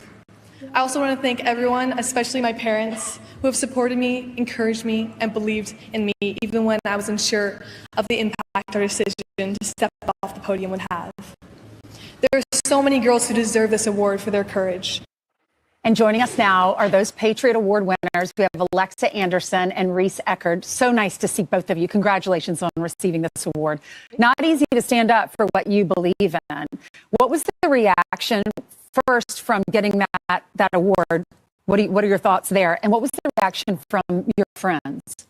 Oh my gosh, to get that award was honestly just such an honor. It was never something that I thought would happen when we stepped off that podium. So I was so incredibly honored, so grateful, and so happy to be here with you today. And then friends and family have been very, very supportive. I'm so grateful for everyone. My mom who's here with me today. I love you guys. So that's amazing. You need those people to surround you because people will write the nastiest things online. Reese, how about you? Both of y'all are at the college level now. You're at South Alabama, and you're at Biola, which is a Christian school in California. So you've continued to pursue your dreams with track. But what did that mean to you to receive this award and to be recognized for standing up for what you believe in? Wow, it's just crazy to be able to stand up for all the girls who are trying to compete in just high school or college, just knowing that we fought so hard to protect women's rights in sports, and to be able to say that we took a stand is just amazing. Alexa, the moment that y'all stood, you stepped off that podium and you turned your back, they stripped your medals from you. There was a lawsuit. Was it worth it? 100%. I think fighting for the rights of women in sports to have a safe and fair environment, this is going to be a fight that we're going to be part of for years, maybe even our lifetime. And it is so incredibly worth it if we can help all these girls to have a safe and fair environment. Yeah, we saw Riley Gaines stand up for women, and then she became pregnant and had a little girl. So it's interesting how God gave her a girl. She was standing up for the future of children, of girls, of women. Was it worth it to you, Reese? 100%. Yeah, I have two younger sisters who I think will compete at least in high school and maybe in college. But I was always just reminded that I wanted to stand up for them and for all the future girls. Yeah. Elizabeth Eddy, I'm sure you're familiar with her story. She wrote an op-ed about this. She is a National Women's Soccer League player, a very good player. And she wrote this op-ed just saying that the Women's Soccer League needs to come up with some guidelines. And she got a lot of pushback, a lot of heat for it. Brian Kilmeade interviewed her the other day. Here's a little bit of her speaking on Fox and Friends. I would say in the professional sports world, it's really tricky because speaking out is a really difficult thing to do because think about it. The mindset as a pro athlete is I work my entire life for this. I'll do anything it takes, whatever the cost. And then the flip side of that is even if I stay silent, even if I go along to get along, I'm willing to do that to play. So I think at the end of the day, a lot of my teammates, a lot of my peers do agree with what I'm trying to share, but they want to play back more than they want to speak up. And I understand that. And so there's a lot of fear involved because there's a high cost for it. So Alexa, she handled that with grace. She said, I'm getting a lot of name calling, even from some of her teammates. And she said, I'm getting married. I still want them all to come to my wedding. What's your reaction? I think that is so amazing of her to be such a big person that way, especially towards people who are being hateful towards her, because this message isn't about hate. Anything that she's saying, we're saying none of this is about hate. None of this is about transphobia. It's just about protecting women and women's rights. So I applaud her for standing up and being so kind and gracious while doing it. Reese, it's not for you. People can live their lives however they want, but this is about fairness and standing up for women so that we're not injured when we're playing sports against someone who's stronger. Yeah. What's your reaction to Elizabeth Eddy? Yeah, I completely agree with Alexa and the fact that it's just about fairness in sports, not about what we think about if they want to be whatever they want to be, but it's just about sports and fairness and protecting girls. Yeah. Well, I'm very proud of y'all. It's not easy to do what you're doing at the college level, so congratulations. That was a great interview. So talk about Elizabeth Eddy and what she's done. What do you think of what she's done? That took a lot of courage as well. And what effect do you think that's going to have on professional sports for women? Yeah, I mean, seeing a professional athlete stand up for this issue was honestly really amazing. I was really inspired by that, and that she's so, she wants to fight this issue as much as we do. I think that's amazing, and the way that she's doing it is just so beautiful. She's been very kind. She's been very gracious with everything she says. She's spreading the same message we are, that we want protections. We want fairness. We don't want anything else. We're not out here trying to say anything else. We're not out here trying to spread hate. And I think that is so inspiring to have an elite level, a professional level athlete that has that kind of platform to be able to spread this message. And I think it's going to have a huge impact coming from her, someone with her kind of influence. I think that's amazing. Yes, and this isn't political for you. This isn't you didn't ask to be in the headlines. It's not something you wanted. You just wanted to stand up and do something right, and you just felt that in your heart. And that's really important, because they'll try and say, oh, this is political, or this isn't political for you guys. You guys, you're young. You've never been involved in anything like this before. Elizabeth Eddy, this isn't political for her. This is just about sincerely trying to do the right thing in the face of a whole lot of evil. It's really hard. It's the easiest thing in the world to just go along. It's the easiest thing for you to just go along. For Elizabeth to never say anything, for Riley to never say anything, it would be so easy. No one would say a word, but to do the right thing and to plant your feet and say to the world, no, you move, that's really brave. So when you were at this event, who did you get to meet? Oh my goodness, there were so many amazing people there that we got to see, that we got to meet. Erica Kirk was there. She accepted an award. Melania Trump was there. She accepted an award. Did you get to meet them? I didn't get to meet them. I saw them on stage. I was kind of off in the corner. But good enough yeah, for me. there were so many other amazing Patriot Award winners. There was a young man who risked his life to save people who were in a car accident with electrical fire. We got to meet him, hear his story. That was beautiful.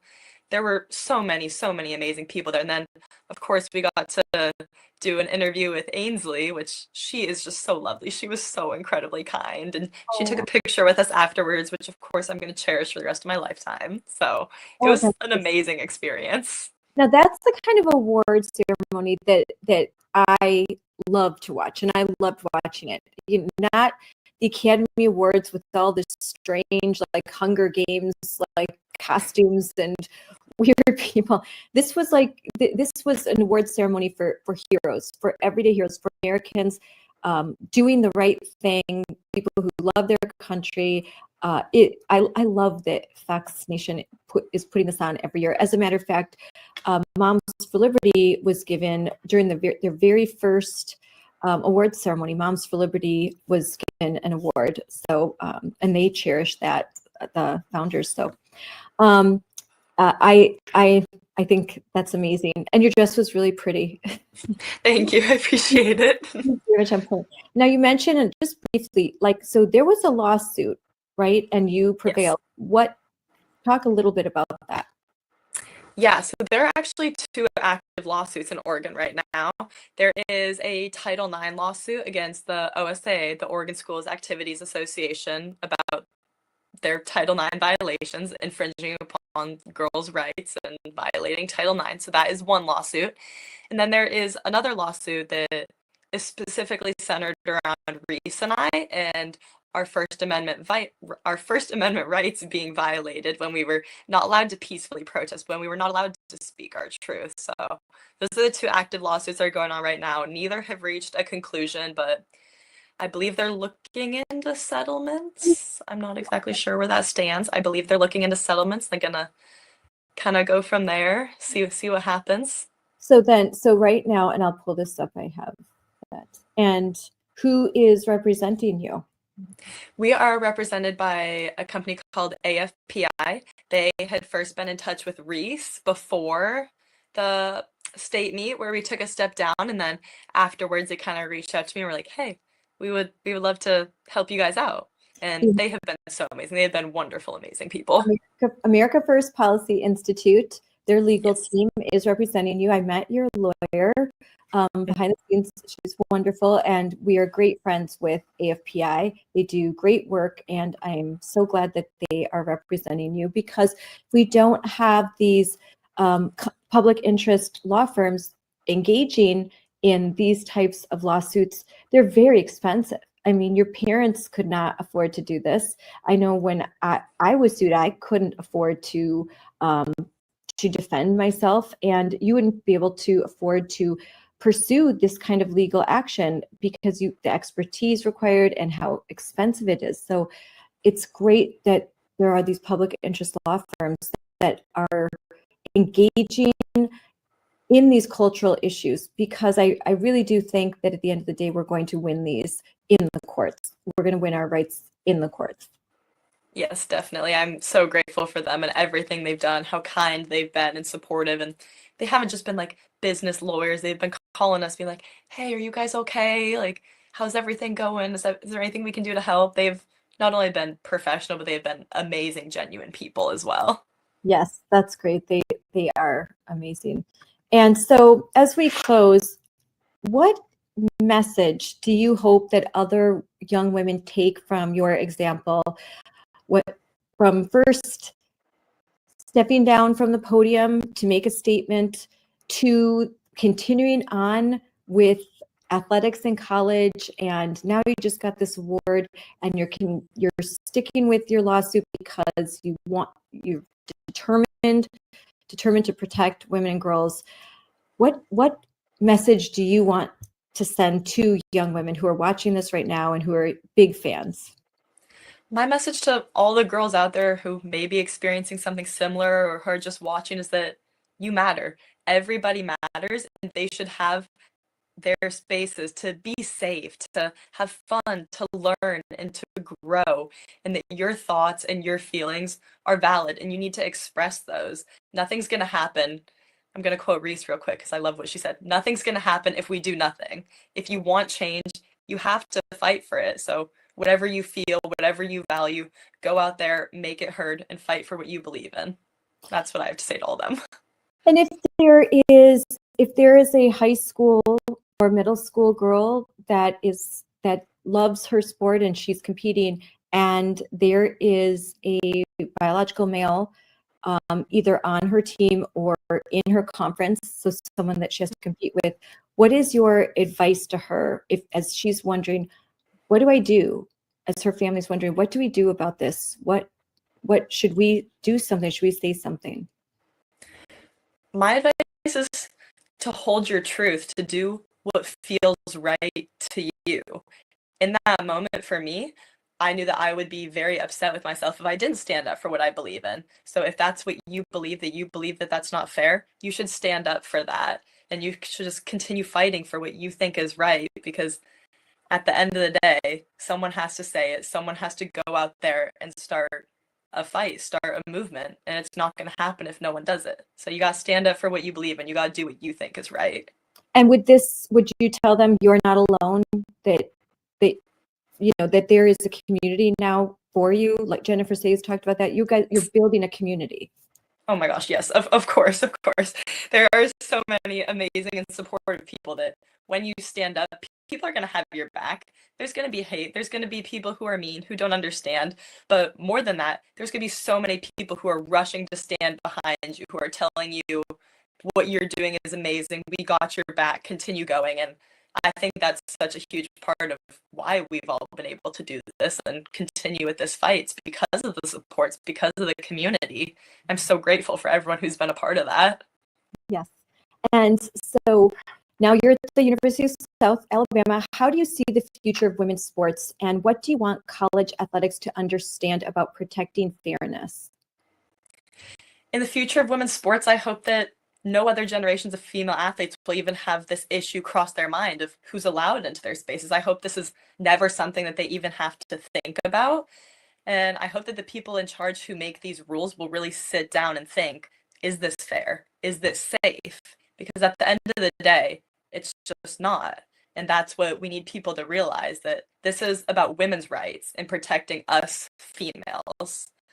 And that's what we have to do. Yes. And I think the more you speak out, the less likely that these individuals are going to participate, because maybe before everyone was quiet. Everyone just was quiet, and so it happened. But as soon as just a few speak out, then maybe an individual that thinks, oh, I'm going to, I competed as a male for the first 3 years of my collegiate life. This last year, I'm going to compete as a female, and smoke those girls. Like, they will think, you know what, I probably shouldn't, because I don't want my name splashed all out there. And, so I think I'll just not do that. And I think that's kind of what we'd want to do, is just not make it easy for men to invade and take away our opportunities and take away our spots on the podium, the spots for my daughter in college. I mean, these are college scholarships. Yes. How many girls depend on a college scholarship to go to study at the college of their dreams? So many. College is an amazing experience, is an amazing education, but it comes with a very hefty price tag. And for people like me who have trained in athletics our whole lives, that's how we are getting ourselves through college, is through those opportunities that we got by being on that podium, being at those big meets. So we need to make sure that those spots aren't taken away, because this is how I'm going to continue the rest of my life. I'm getting my education, and I'm going to use that in my future career. But if it weren't for sports, I wouldn't be able to be here now getting all of this information. And I would say to someone who thinks they don't understand, literally, like, when someone cuts in a line, I have seen people go irate. Like, that's not fair.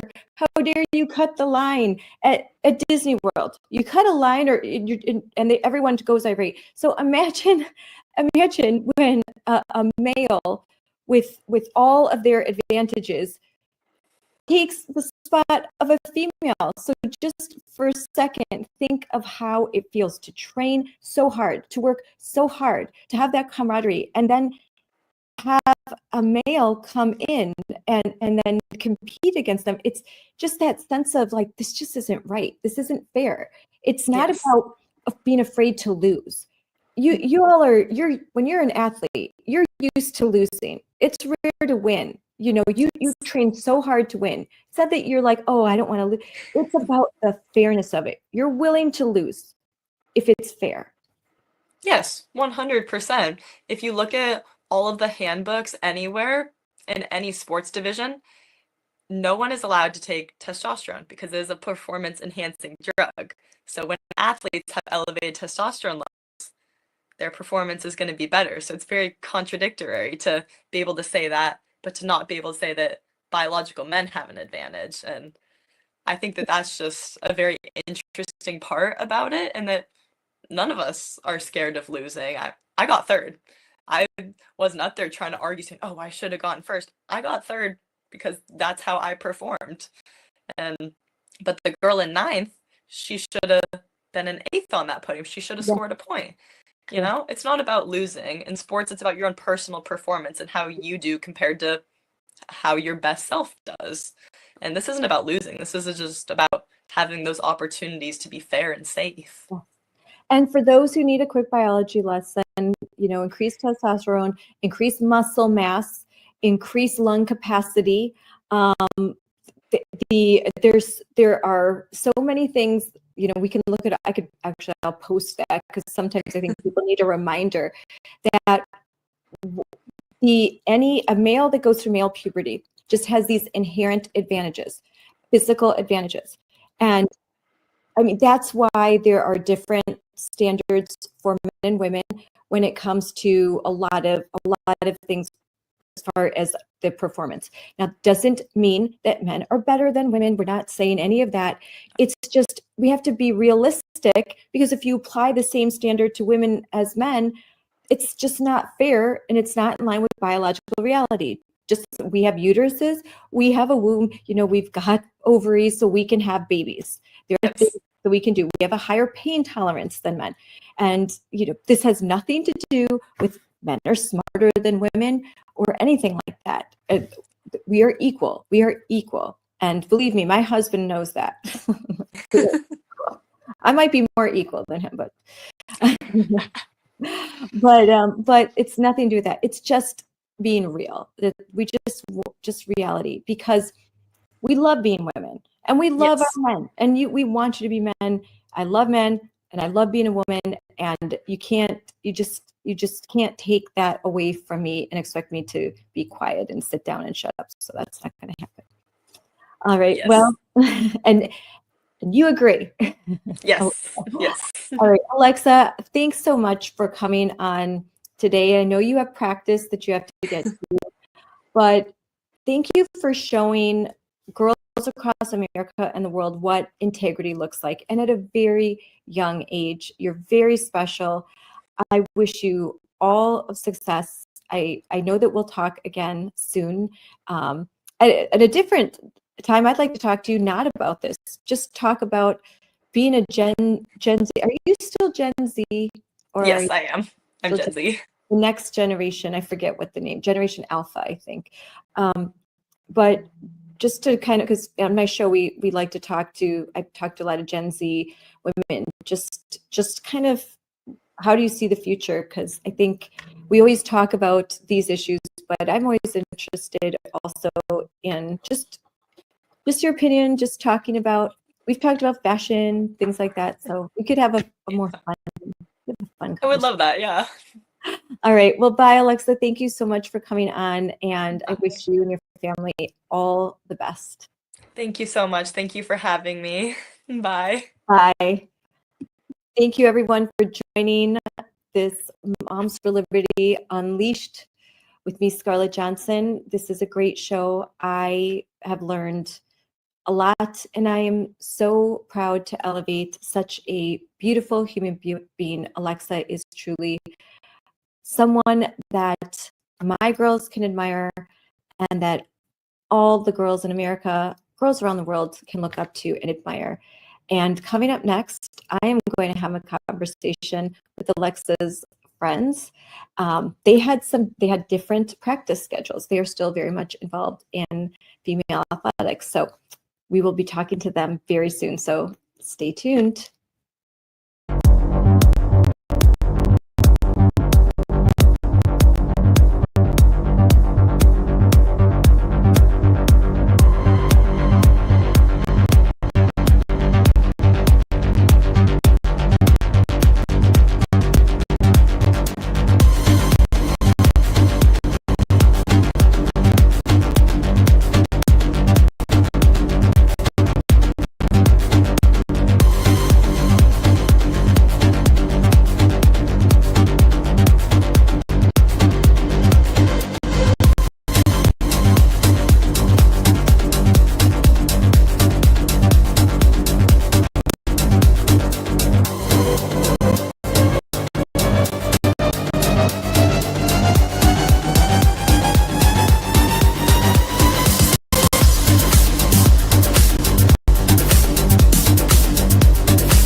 Hi, everyone. Welcome to Unleashed with Scarlett Johnson, presented by Moms for Liberty. And I'm so excited to talk to my two guests today.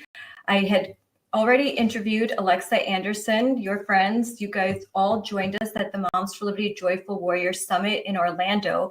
And you were part of my favorite panel with Jennifer Say and talking about facing Goliath. These young girls have more courage than most adults that I come into contact with. And that's why I really wanted them on my show so that more people could learn their story. I think they're already pretty famous in our circles, but they inspire me, and I know that they're going to inspire you.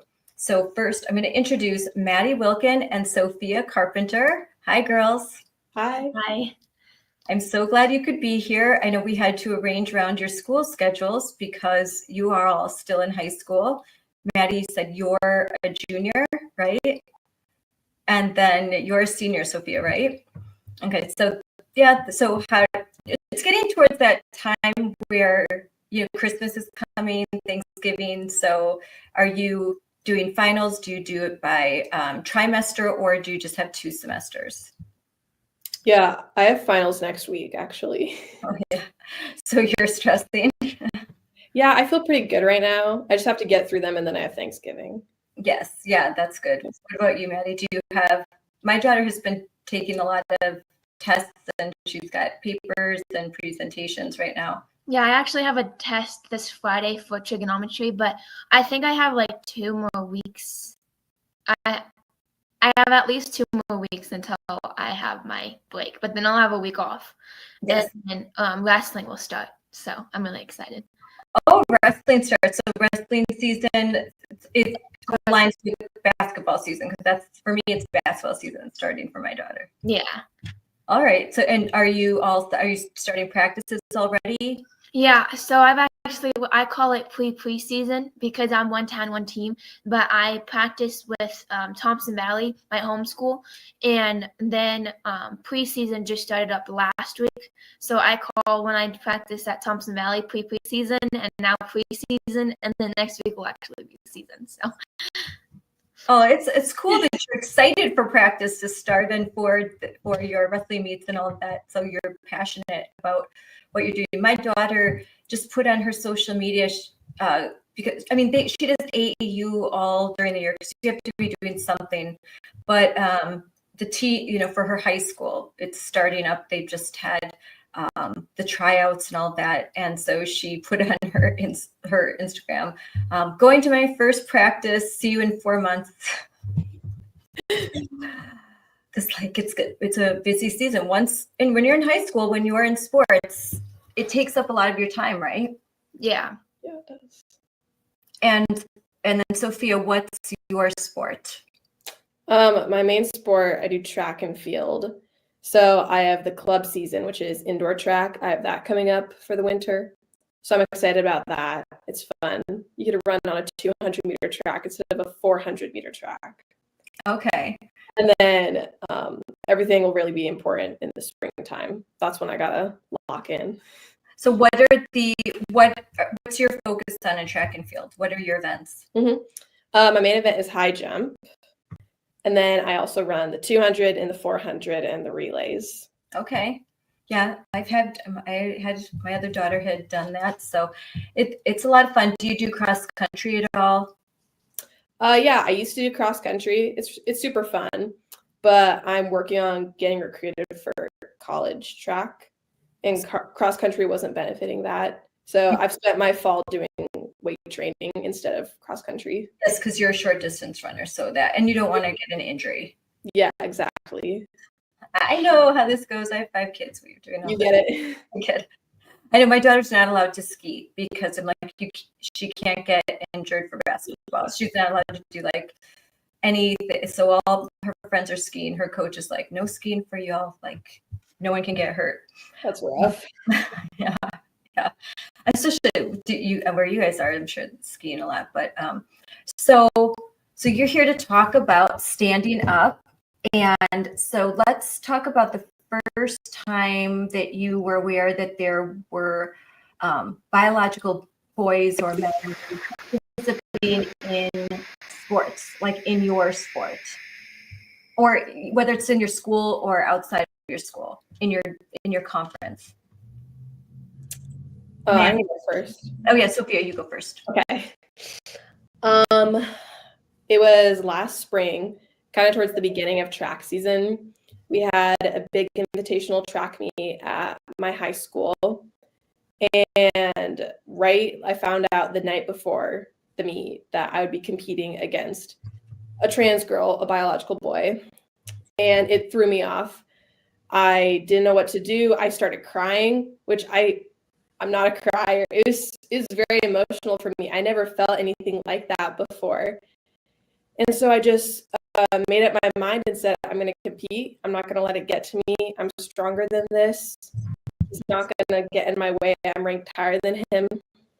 And we got to the meet, and I heard that my friends Reese and Maddie had decided to pull out of the competition and not compete, almost in a sense taking a knee and saying, this is wrong. We don't agree with this. And I thought I had every intention to go ahead and compete. But when they did that, I just felt prompted in the moment. I was like, I can't do this. I need to pull out of this meet. I couldn't explain why. I just felt like I really had to not compete. And so I pulled out, and they scratched my name off the list. And sure enough, he went on and won that meet, which I was looking forward to defending my title because I'd won it the year before. And it was really hard. I cried a lot that day. I had to keep racing afterwards. And it was just really confusing. But ultimately, I'm very glad I did that because I've had so many cool opportunities stem from that moment. And what specific event did you pull out of? Yeah, this was high jump. So my main event. And it was a hard choice because, like I mentioned earlier, I'm working on getting recruited for collegiate sports, and pulling out of a meet, especially a bigger meet like this where I have competition, is not going to look good on my record. And it doesn't look good. It shows that I didn't clear the first height, which isn't true. I'm a much better jumper than the opening height at a meet. But coaches see that and go, why didn't she clear that? She should be a better athlete than this. And they question that. And so that's had an impact on my recruiting process. And in what state do you go to school, so everyone knows? I'm in Oregon. You're in Oregon. Mm-hmm. And so was this a new thing? This biological boy, was he new, or is something you had heard about? Is this the first year he was competing as a girl? Yeah, so to my knowledge, he had done track before a couple years prior as a boy in the boys division, and he wasn't winning. And now a couple years later, he came back, transitioned as a girl. Actually, I take that back. I'm not sure if he's transitioned or not. Just decided to become a girl, because that's all you have. Exactly. Competed in the girls category. And, this is not unheard of. There are many. I had raced against other athletes, and I had seen, and my friends had competed with other trans athletes before. And so it wasn't unheard of. And honestly, I was just waiting for the day it would happen to me, because I knew it would happen at some point. And that day came last April. Especially in Oregon, where frankly, very, very woke laws there. And that's what I was talking about with the Lex site. Simply just deciding that if you're born a male, just making the declaration, I am a female, is enough. And it's ambiguous whether or not there's any requirements to show that they have undergone any sort of medical procedures or taken any medicine that would reduce their advantage. But that doesn't even matter, because as long as a male's gone through male puberty, there's nothing that can take away that biological advantage. That testosterone is there, the muscle mass is there, the increased lung capacity, all of that, that cannot be erased by so-called hormone therapies. And in my opinion, there's nothing that magically makes a boy into a girl. That's just not possible. There's male and female, and gender is just a word that people use, in my opinion. But so Maddie, what was your first experience? You're younger than Sophia. Yeah, so I feel like I was kind of out of the loop actually until my freshman year, and we had a tournament, and it was a little confusing because it was boys and girls competing in the same area, but there was just the girls division and just the boys division. Yeah. And but when me and my whole team walked in, I kind of said this at the summit, but like our eyes kind of like went straight to this strong person, but we didn't really know what was happening, but we were like that person, it knows what they're doing, and like that sucks for whoever is gonna wrestle. And then we turned out it was me, and we didn't even know that was like the person was a girl, and I didn't find out till afterwards that it was a biological male. But while I was wrestling, I was like, oh my goodness. I was in disbelief. It was so fast. I can barely even remember it because I was in shock. Mm-hmm. And like, this was kind of like the first thing, like, I haven't really like knew what was happening in the world. And so, but once I found out, it was just like, wow. So you didn't even think it was a possibility. You didn't. So this was a meet. You walk in and you see someone that's, boy, that person's really strong, and like, boy, it sucks whoever would have to wrestle them. That's going to be hard. And it turns out to be you, and it turns out that that's not a girl. That's a male that you're going to wrestle, and it all happens so fast because no one tells your parents, no one tells you, because they're all pretending that this is a girl. Like, so they're not going to say anything. They're not going to warn you. And so you just kind of, okay, let's do it. And so how did it go? Were you off just the whole thing? Were you off just because you were? I was really off. I remember, I think I made it past the first period, but I think kind of like the beginning of the second period, I was pinned. No chance. It was over. And yeah, I mean, y'all haven't seen me wrestle, but it's not that likely that I get pinned in a wrestling match because I am very flexible and I can get out of the worst situations in a wrestling match.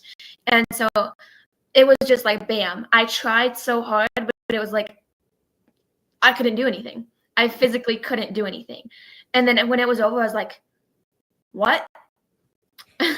No, so when this is over and this, you persuade, how did your parents feel? Like, how did they know right away? Did you tell them?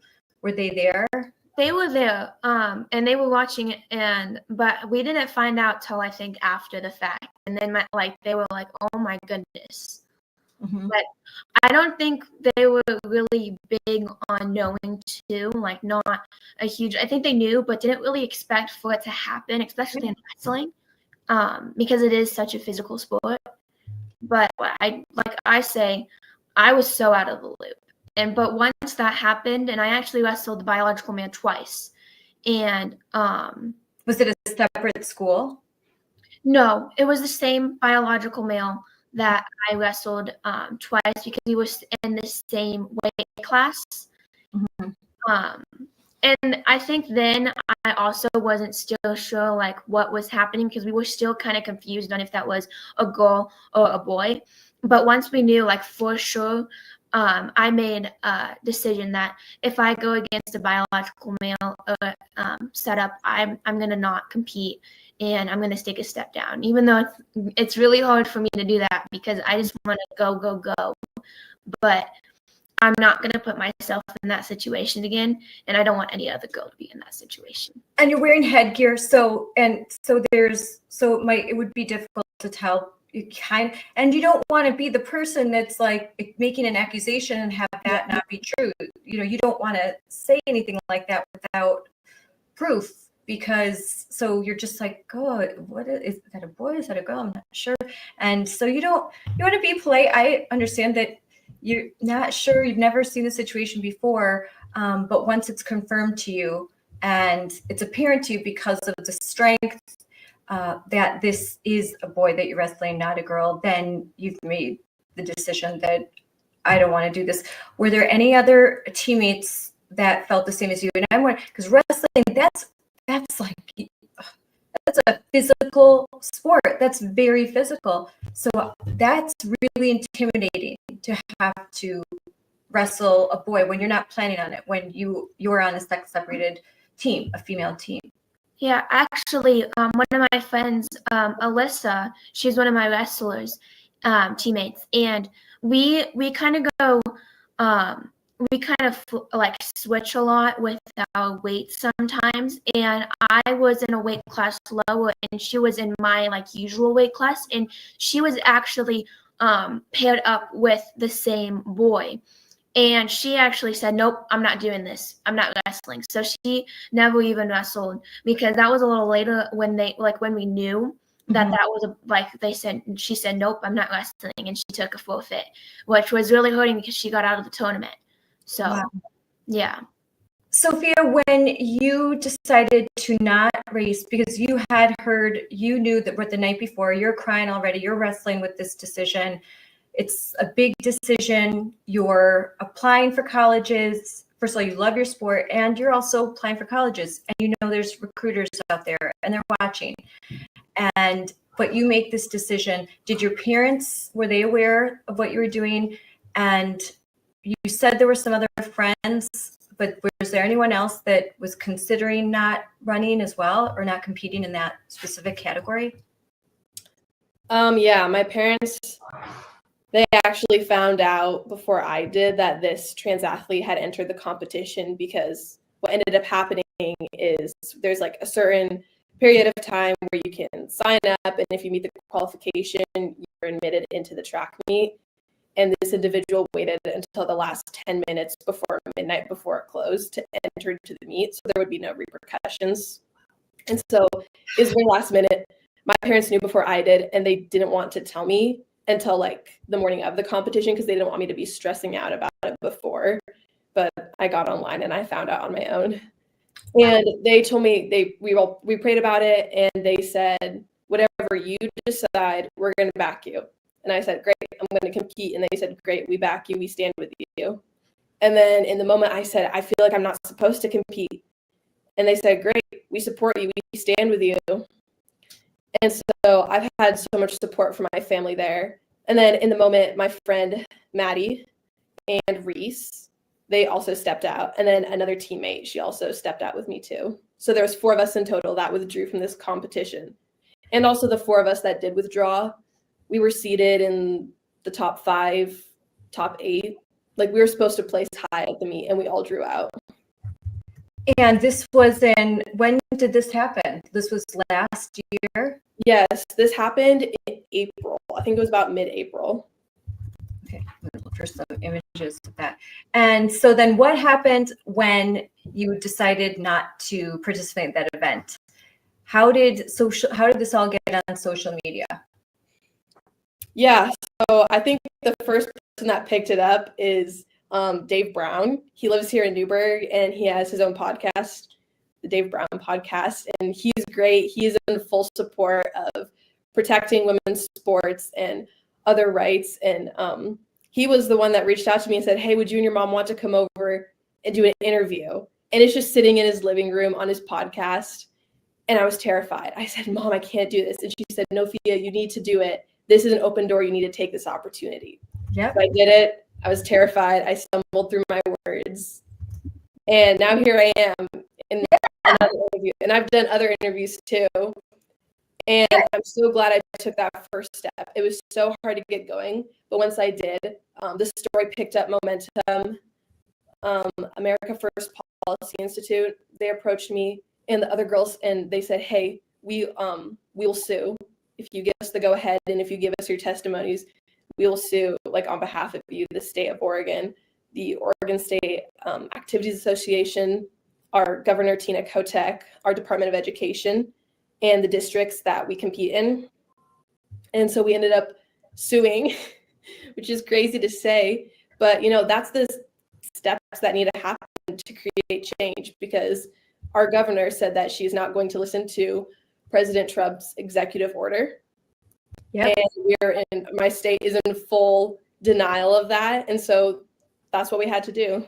Yep, that is exactly what you have to do. Litigation, that's the only way.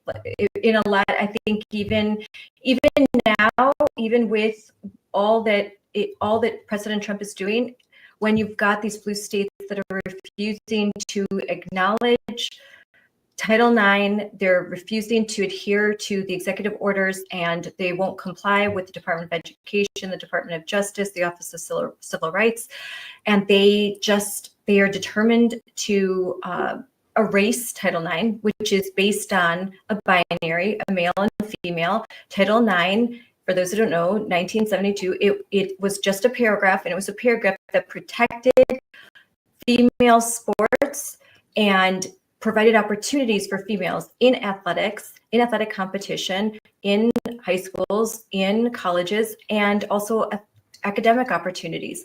And before this, there was unequal funding, and there was an inability for females to participate in athletics. It was a male-dominated space.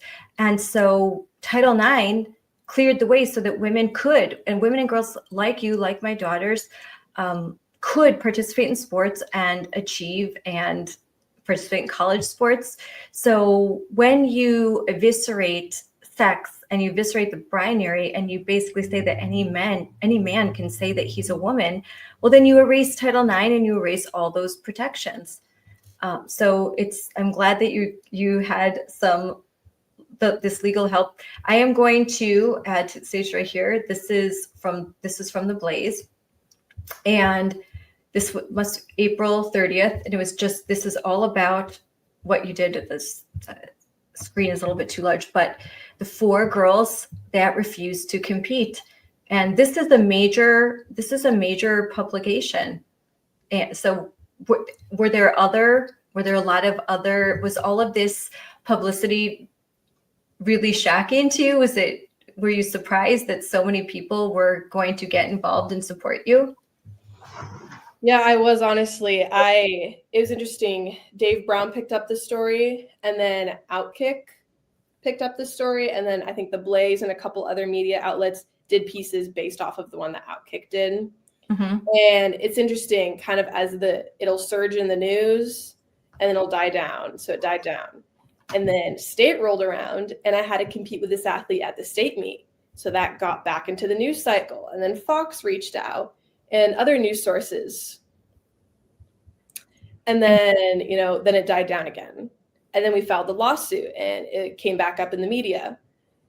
And so it's interesting to see kind of the ebb and flow of how the media picks up these stories or not. And I will say my confidence has definitely grown. It's still unnerving to sit in front of a computer and talk about my story, but I take inspiration from Riley Gaines and, all the other women and athletes that have gone before me. And I'm just trying to do my part to protect our spaces.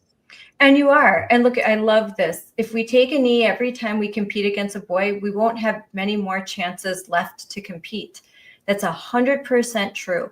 And I was talking with Jennifer Say yesterday, and she said that she thinks this whole thing is going to come crumbling down because of the high school girls, the college girls, and for that when you coming forward, you're going to take this down because the women in professional sports, they're not doing it. They're not doing it yet. We so far have one that this is just something that's recently happened. Elizabeth Eddy, who is an Angel City FC player, and she's come forward to say that she does not want biological males in her sport, and she's a professional soccer player.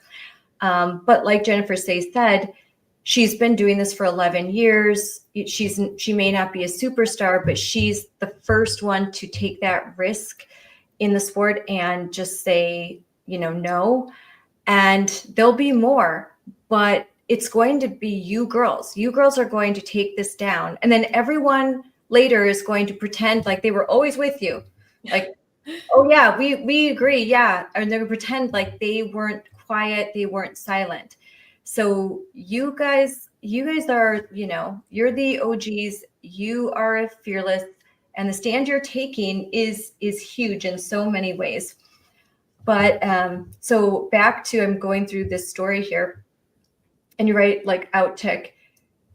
So they're saying that the male, Leah Rose, won that competition with a jump of 410. That was enough to beat out 18 girls. And this is someone who had previously competed as a boy, was not ranked, did not do well in the male category, and now, oh, I'm a girl, and suddenly is beating out all of the girls. And that's just not fair. And it's huge because you were ranked number 5. In the state, yeah. Yeah, in the state. And for you to step down, that was a huge sacrifice. So, and I'm glad that you did it. And I'm glad that through it, you've really found your voice. Now, Maddie, let's go back to, you finished wrestling this biological boy twice. And this is very physical and you're shocked. Your friend after you says, heck no, I'm not doing it, and doesn't do it. So what happens next? What does it look like in your school when with your friends, with your teammates, when you're like, I'm not doing that again?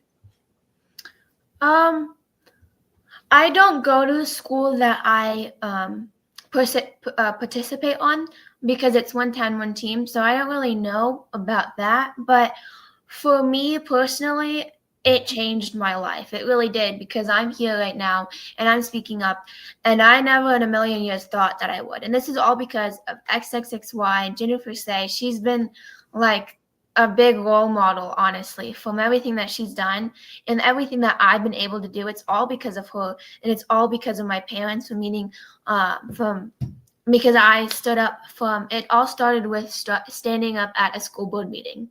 That's where it all big started off with, is standing up at a school board meeting. And I got seen, people saw me, people heard me. And that's all I ever want, is people to see and hear what I am saying, and that I am not speaking hate. I am speaking equality. And I have on screen the panel, and look at all of you with Jennifer Say. And this was Courageous Young Athletes Stand Up for Girls Sports. And this is where you're in front of almost 1,000 people attending, and cameras everywhere, because there were network news everywhere. It was streaming live, all of that. And you told your story. And so it's amazing. And it's an amazing story. But so you decided to speak at a school board meeting. What led to that? Because that's important. I spoke at many school board meetings, and it's important to do that. My mom and dad. I was so unbelievably nervous. I didn't know what I was going to say. I had just came from a tennis match, and I wasn't prepared. I didn't know what I was really going to say. I was just so like, okay, let's go. I'm ready. I'm gonna do it. And I was kind of hoping that, because we were my wrestling team, we were brought up for getting second place at overall state, and so 2 of my other teammates were there, and I was hoping they would kind of speak too, but they were a little too nervous, and I was like, okay, well, I'm still gonna do it. I'm still gonna speak. I'm gonna speak my mind, and I was really, really nervous. Which school district is that? I'm looking this up. Thompson Valley School. I'll send it to him. Thompson Valley. I was actually from that. I think I was in the newspaper for that. And there was protesters. There was lots of protesters. There was so many protesters. Oh my God. When I got there, I was in my tennis uniform, and I was on all white. I had my hair braided. I was a hot mess, and I came there, and the first time ever, there was a whole thing of protesters. Like, I was like, I whispered to my mom, like, what's happening? What's going on? Because I didn't understand. Like, how could anyone be against of what I'm saying when I'm not saying any hate at all? So here you are. I have the image right here. You did come from tennis, didn't you? Yeah, I won my tennis match though, so I was in the pumping mood. I was like, let's go. Yes, I love those. I actually wear those all around. I love when I'm not playing. I play pickleball with my friend, and then I like them so much. They're so comfortable that I'll wear them when I'm chasing kids around too. And they have all those pockets. But so here you are standing up, you are talking to the school board. There are protesters outside, and I'm guessing, because I've done this many times, that as you're speaking, there's booing, there's like some sounds in the background, there's the trans Tifa all around, kind of trying to intimidate, and you still went. And when girls your age go to speak to a school board, to their state legislators, to Congress, it makes such a big difference, because I'll go testify and I will talk about you and I will mention your name, and I will say that there are a bunch of girls and families that are anonymous that will send me messages that I'll meet, and they don't want to go public. They just don't have the courage that you have yet. And I think the more that they see girls like you, that they'll get stronger and they'll know that they're not alone. But when I could speak on their behalf, but inevitably those who are defending this lie will say, well, where are the victims? There's no victims. This is just a victimless thing. You're making this up. This never happens. My cat just... It's one of my animals. She loves to come up whenever I'm doing a podcast. So when you speak, it really adds that legitimacy that there are real victims. This is really happening, and these are the girls that are dealing with it. So I really appreciate it when you guys stand up and at the meets, but when you come to the school board meetings and you testify to legislators, boy, it's, you could hear a pin drop. It's very, very effective. So what happened after you spoke to the school board? There was a separate room that I came in, and people that I didn't even know came up to me and said, hey, good job. And then over like the couple next weeks, some of my students, like my friends, some of them, they said, hey, I saw you speak. Good job. And so there are supporters out there. And honestly, I tune out everyone else. I go with my own beliefs, my own ways. And if you don't agree with me, that's okay. But I'm not going to put anything against you, and I'm not going to show or be mean or angry against you. Yes. I'm just going to live my life, and I'm going to speak because I have the freedom to. Yes, you're going to speak free. You're going to speak truth, but you're not going to match hate with hate. You're not going to match unkindness with unkindness. And that is the best thing that you can possibly do. Don't give them 1 ounce of ammunition. You just continue to speak truth. You stay strong, but you don't engage in the tactics that they do, because the world is watching, and that's why we're winning, because they see girls like you, and then they see these crazy people that are screaming obscenities, that they look unhinged. And as long as we stay true to ourselves and we're respectful, then that message really gets across. I'm reading in this article that someone who claims to be transgender in the Thompson School District said about the XXXY shirt, I feel it is disrespectful to wear a t-shirt that advocates for my oppression. That is not in service of the dream. We may not agree with each other, but we need to respect each other. So basically, your free speech, wearing a simple logo, XXXY, that confirms biological reality, that's oppression to this person, and that speech should not be allowed. Now, everyone who's watching this should understand that when they are not for free speech. If the wearing of Jennifer Say's XXXY gear is considered oppression, and it shouldn't be allowed on school premises or at a meet, that is That's tyranny. That is the silencing of voices. And that's a very shocking thing, I think, to say. What have you girls experienced this, that even wearing gear that says XXXY can agitate some people? Not directly for myself, but I've offered other people, hey, do you want to wear my XXXY shirt? Do you want to borrow it for this, that, or the other? And it's like, oh no, I don't want to make people upset. Like it's so taboo to say biological reality. I just can't believe we're even in this spot in the first place. But I mean, again, like I love what you brought up about free speech and the principles that our country were founded on. You know, I could go out and I could start screaming and throwing a fit about someone's pride flag in their window, but I don't. We all need to have our own opinion, and I respect other people's opinions, but that doesn't mean you get to infringe on my rights. Yes. Yes, if you want to wear a t-shirt, a pride t-shirt, fine. But to say that the wearing of XXXY gear, Jennifer Say's brand company, to wear that is oppression. That's insane. And that is a violation of free speech. And that just goes to show sort of the worldview and the values that you must affirm me.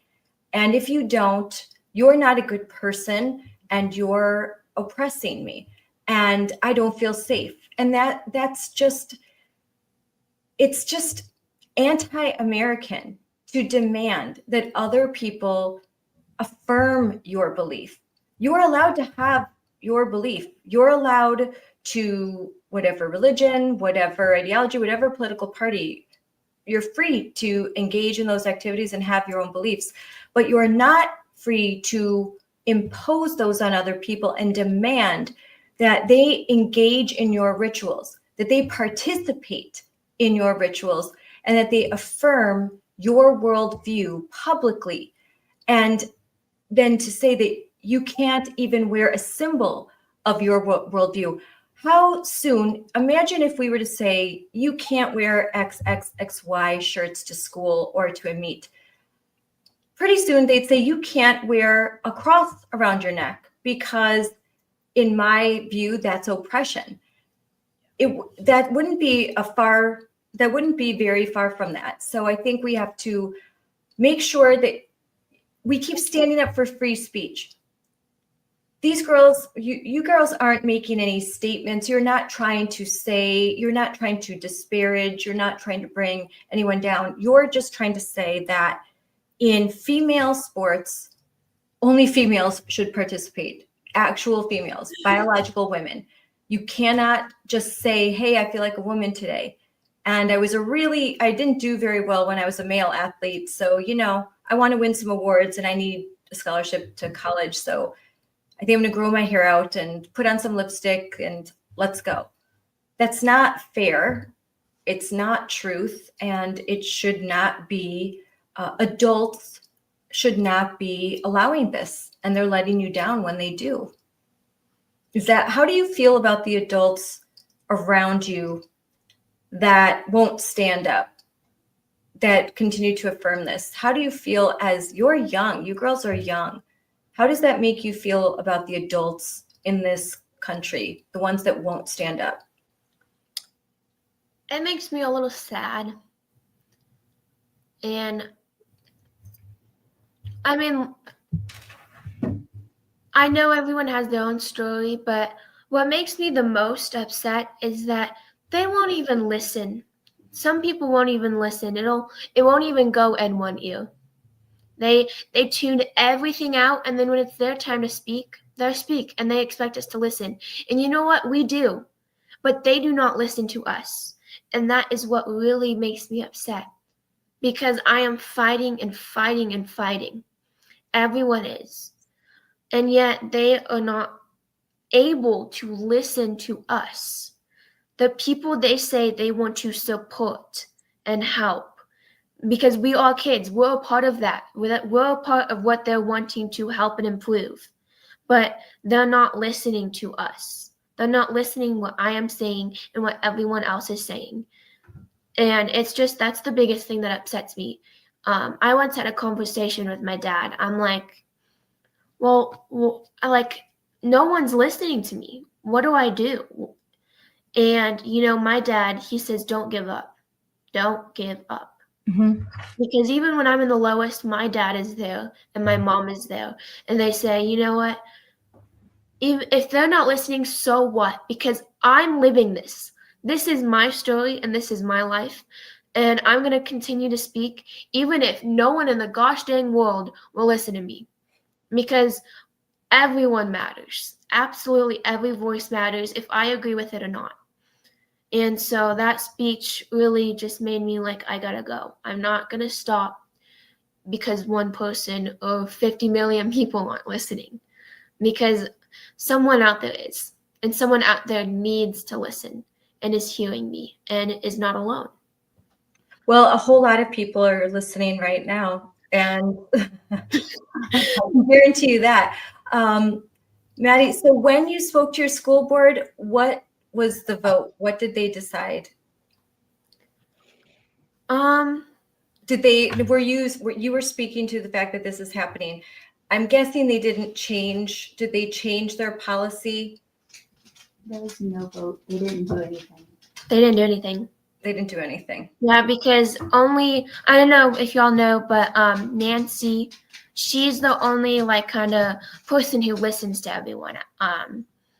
Yeah, and so only one person against everyone else. It's not that helpful, and so not a whole lot can change. But and I knew that going into it. I knew it, but I looked them dead in the eyes, and I still talked. Amen. I can't tell you how many meetings I've spoke at where I know that they may not vote differently, but someone might be listening, and these meetings are recorded, and someone could be watching. Somewhere this message is going to be heard. You are doing the right thing. Absolutely 100%. Alexa, for you. So you're a senior. Do you know where you're going to college next year? I don't. I'm looking at 6 schools right now. A lot. And is a consideration for you their policy on this issue? Yeah, at this point, obviously Riley Gaines is suing the NCAA over this issue. I know that the NAIA division has already said, no, you have to compete in your biological sex category, because we have to say that at this point. We can't just say gender. And so I love that. I'm looking at an NAIA school. But I do think it's really hard because I have all these opportunities at these NCAA schools that, I don't know if I will have to compete against more male athletes. And, I am looking at some Christian schools, and I won't have an issue with any of my teammates in that setting per se. But that's a private school. Yeah, because it's a private school. But after experiencing this in high school, I'm not really fazed about college. It happened junior year, whatever, I can deal with it. Yes. Well, there is good news, because there are 2 Supreme Court cases that were granted certiorari, and both of these cases are dealing with sex-separated sports and whether or not that's a violation of the 14th Amendment Equal Protection Clause. And I was just at a conference talking to a bunch of constitutional lawyers that work in the public interest space for conservatives, and they feel pretty confident, and they normally will not say that, but they feel pretty confident that the decisions that are going to come down probably by May or June, just like last year with Montgomery County and the Mahmoud decision and Scarametti decision, those came down later. They feel very confident that there should be some good news, and that would provide the protection that I think the NCAA could not get around it, because the question will be, they have granted cert for that specific question. is it a violation of the Equal Protection Clause to have sex separated spaces? And they say, nope, it is not. Then I think that's more positive movement. Ultimately, it would be great if Congress would be able to once and for all define sex. I mean, we pretty much think they did in 1972, but if some of the legislation that they've tried to pass would actually get through, that would be wonderful. But I think that what's happening with the Supreme Court, that's going to be very, very helpful in blue areas, where, I mean, the governors, they're not moving an inch, and they're just filing lawsuits. And so, can only hope for more of Team Sanity to come together. And so it's going to take girls like you. It's going to take more and more girls like you standing up. They have to. The more that there's courage, the more that girls like you stand up and say the emperor has no clothes, the closer we get to ending this absolute bizarre nightmare that we're in right now, where men can just say that they're men, and that women who call themselves feminists are defending it. It's just bizarre. So there's a lot of pressure, and you've talked about this. There's a lot of pressure on girls to just stay quiet, and the culture of a team in sports is to obey, right? Like it's sort of like with the military. Like, you work together. You're a team. You drill. You follow the rules. Follow the rules. So that's kind of drilled into you very young. So it's hard, I think, to say, now you can't follow the rules on this one. On this one, you have to speak out. So what's your advice to girls when are told, just be quiet, just don't say anything? I think something I would say is, what do you want to be known for? Even if it's not on a podcast or on national TV, your friends are going to know you for something. Your family is going to know you for something. And every decision we make is leading in one direction or another. Choosing to stay silent is going with, the majority of the crowd and saying that you may not agree that it's okay, but when you stay silent and refuse to speak up, that's just adding weight to the other side that's saying, oh, I guess this should be able to pass. And so I think if you're on the line, do I speak up? Do I not? Like, really think about, who do I want to be? And what are my morals? What do I hold to be true? Because if you can't stand up for your basic morals, then I think that's a hard spot to be in. And that's something to look at. Yeah, 100%. Maddie, what say you?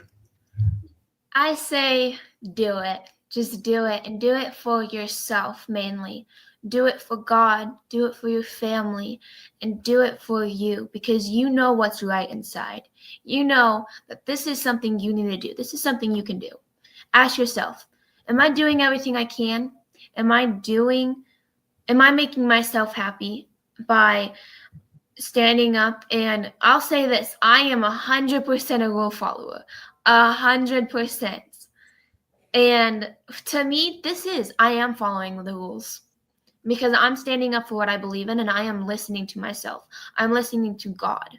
And that's the biggest thing, because I would just say, do it. Do what you think is right, because it most likely is. And if it's not, that's okay, because God has a plan for everyone, and he has a path for everyone. And that path is for you to stand up and speak.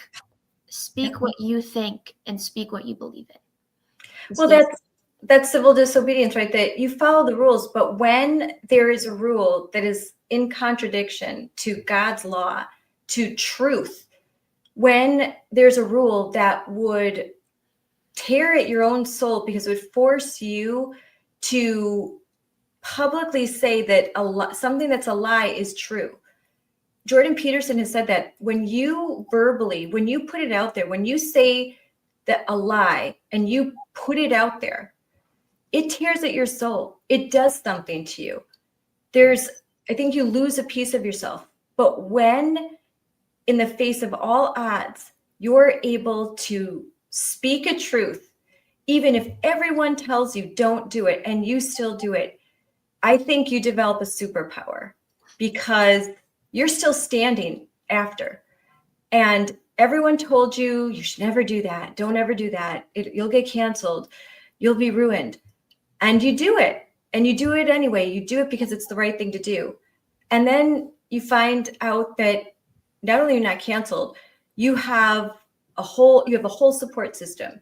There's a whole group of people all over the country, all over the world that are reaching out to you saying, thank you for doing that. Thank you for being my voice. Thank you for inspiring me. And parents that are so grateful, like myself, so grateful that you're doing this because you're making it safer for our children. You're going to make it safer for Riley Gaines' daughter.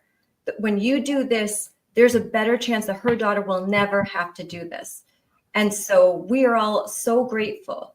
And it's magic, it's courage, and I think it's the match that starts the fire, So I'm very proud of you. I'm sure your parents are very proud of you too. What is your advice to parents of girls that, let's say that maybe they're in middle school, they're about to start high school sports, and they're worried that they're going to show up at a wrestling meet and their daughter's all ready to go, and what do you know?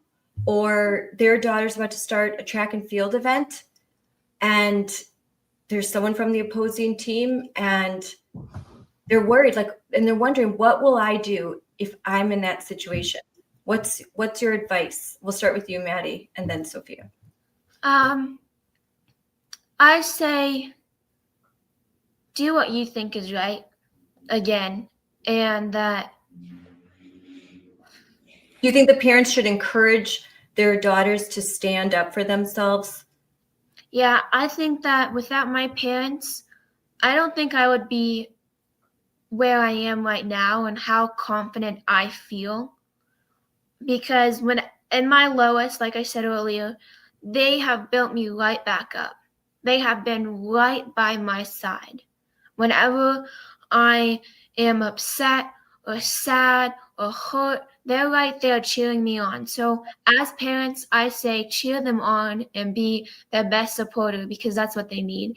Even though they're upset at you or being having an attitude, because I definitely got one. Mm-hmm. But they're right there by my side, and I am forever thankful for that because it is more than I could ever ask. Yeah, and you knew that they had your back. Like, you knew you wouldn't disappoint them if you said, I don't want to participate. They were there with you. They were going to have your back, and they were going to be by your side. Yeah. Sophia, what about you? What is your advice to parents of athletes right now and that their kids are about to embark on high school athletics? Mm-hmm. I think there's kind of two sides to it. One is that as an athlete, people are listening to our voices. As a parent, you can speak up, but people only will listen to you to a certain extent, which is unfortunate, but it's the sad reality. People want to hear from the actual athletes themselves, which is where the parent has to say, okay, maybe my voice isn't going to be heard as loud, but in that case, I'm going to support my athlete instead. And my parents have been an example of that. My mom ordered t-shirts before we discovered XXXY. She ordered Save Girls Sports shirts on Amazon. And at my state track meet, she went around and was handing them out and was like, do you want a t-shirt? Do you want a t-shirt? And everyone was like, no, who's this crazy lady? And then finally one person said, I want a shirt, thank you. And that's the courage that we need. When one person joins, then it helps other people join too. And I think also take advantage of the resources we have in this country. Despite all our issues, we live in the best country. We live in a free country. And so we came back from the state meet and my mom filed a complaint against the state. And she emailed our representatives here in Oregon, in the Senate, in the House. She went and did all that work. And it's a lot of work, the legislature of it. But honestly, it's the practical steps that need to be taken. And it's the support that can come, because I want to be able to draft up all those emails, but I can use my voice and my parents can support me from behind. And you are 100% right that parents can only do so much. Parents can only say so much. It takes the athletes. And as a parent, it's hard because you want to protect your child, but they are going to have to learn to use their voice sooner rather than later. And their voice will make a big difference. So I think parents, if you can just show your child by example, but be there to encourage them to stand up and speak out. Don't encourage them to hide. Don't encourage them to cower. Don't tell them, oh, no, let's just try and keep this secret, and maybe things will change. I think encourage them to be as strong as you both, and you will be doing them a service and your community. And I found, based on what you said, I found a video that I want to play, and it's the A1 policy. So hold on, we're gonna get this up in just a second.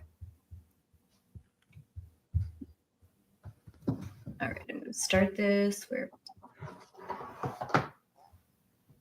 Okay, I'll probably have to rewind it a little bit. Let's go. Who knows my daughter? She is not a crier. And she says, I don't know why I'm crying. And I said, I do, because it's wrong. I got to the meet and I saw my friend Maddie. And there's police greeting us at the entrance. And we were just talking about what we were going to do that day. And we didn't really know what this trans guy looked like. We only knew which school he was from.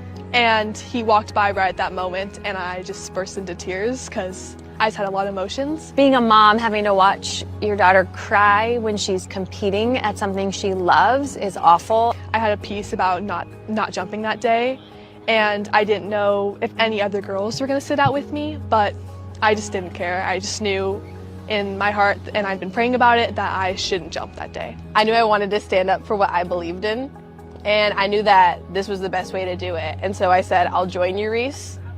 And I pulled out of the competition. I was going to scratch myself, and that ended up being what I did. We've put hours into this. We've put money and time into it. We've had hired one-on-one coaching for her. There are potential scholarships, coaches, schools that would maybe turn me away. Reese wants to compete in college, so she knew that moment was big as far as, could this take away an opportunity for her? Competition isn't bar to bar. I should be shooting for the best thing I can do that day, and having a boy there jumping would not allow me to do that, and it would be unfair.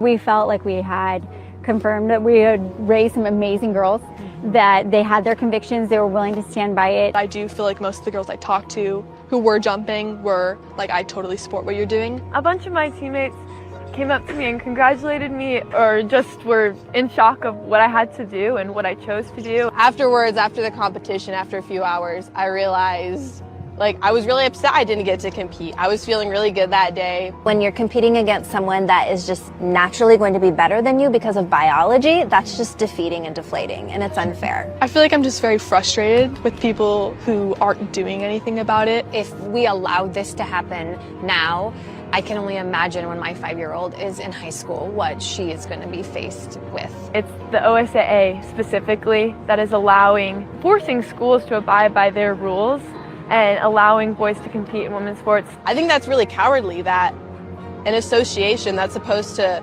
protect and uphold all athletes is allowing hundreds of girls to be affected at the expense of one boy's emotions. Another person that's been really supportive of the girls is Riley Gaines. We have seen failure after failure after failure, whether that's governorship in each state, whether that is the specific sport governing bodies, whether that again is the previous president, whether that is the judicial system. It has been so many failures where these young girls have to stand up for themselves in this way. Connecting us with AFPI and helping us just move forward with what we should do next. This is exactly why the American First Policy Institute brought this complaint to the Department of Education, asking them to investigate the Department of Education in Oregon. So here, the law that was supposed to protect our girls, Title IX, is being weaponized against them. I'm mad at our state government that completely condones this. We need the leaders in the states to stand up and stop this in places like California and Oregon, where Sophia is. We're demanding that you actually do something about this. We're not gonna just stand and be quiet. We're not gonna say, oh, it's okay, because it's not. It's not okay. API is reaching out, backing us up, giving us the names, the resources, everything that we need to actually make a difference in what we're seeing today and truly save women's sports. Wow. Wow. That's amazing. That's amazing. Wow, that gives me like goosebumps. So you had, in closing, we're getting towards, gosh, I could just keep talking. We'll definitely talk again, but in closing, what is next for each of you in athletics and in advocacy? We'll start with Maddie. Or Maddie, go ahead, Maddie. Well, I have wrestling coming up. I have tennis coming up. And I actually, a couple of days ago, talked to a medic comeback veteran, and I'm thinking about my next steps. And I think I'm going to go to an academy, and I'm thinking about being in the Air Force for the medic field. I talked to her, and honestly, to be honest, I kind of automatically like rolled out Air Force, because when I think of Air Force, it's planes flying, and that's not completely my thing. But talking to her, she spoke about every single aspect of it, and that's my next step, is because whatever my next step is, I love helping people. It makes me so happy, and I really think that this is something that I'm going to do. And so I think I'm going to go to an academy, and I'll be glad when I graduate high school, I'll have my degree in EMT, and I'll get my, I want to go to maybe the Air Force Academy I'm thinking about, and I'll go there, and hopefully they'll have a women's wrestling team, and I can wrestle while I'm there on the learning and getting my medic, your degree. So you want to serve, you want to help people. Well, my son just graduated medical school, and I have a daughter about to graduate nursing school. So I commend you. It's a huge commitment, and it's for people that want to live a life of service and helping people, and they love what they do. So if that's where your heart is, I'm sure you will love it well. And my son-in-law is in the Air Force too, and he likes it well. They have the best bases. The Air Force does have the nicest bases, I'll tell you that. My dad was a Marine. I'm a former Navy wife, so I've seen it all. The Air Force by far has the best bases, the nicest ones. So Sophia, what's next for you as far as in education and sports and in advocacy? Are you going to continue to, now that you've had a taste of this, like, do you want to continue to make advocacy a part of your life? Yeah. As for sports and education, as I've already said, I'm working on getting better at track so I can get recruited into college, talking to coaches. I want to study engineering. Wow. So I'm excited for that. It'll be hard, but I'm excited. I think it'll be so fun. Mm-hmm. As for advocacy, I've loved this. I've loved every second of it. I've gotten to meet so many cool people and have great opportunities through this. I forget the name of the case, but one of the cases you brought up that the Supreme Court is now working on, they added my testimony to that case from my lawsuit. Wow. And so that's encouraging to have that in the works right now. And I've also been working with Jennifer Say and XXXY. I just signed an NIL deal with them. And so that'll be helpful to help promote their products, but then also keep putting the message forward to fight for women's sports and equal rights. So the cases that will, so according to SCOTUS blog, breaking news, this is an hour ago. You will hear cases in January on transgender athletes, gun rights, and Trump's firing federal governor. So the cases, Little versus Hecox and West Virginia versus BPJ, the oral arguments will start on January 13th, 2026. We will definitely be listening to those live. Where there's challenges to the constitutionality of laws in Idaho and West Virginia that prohibit, they say, transgender women, I'm not men pretending to be women, from girls participating in women and girls sports team.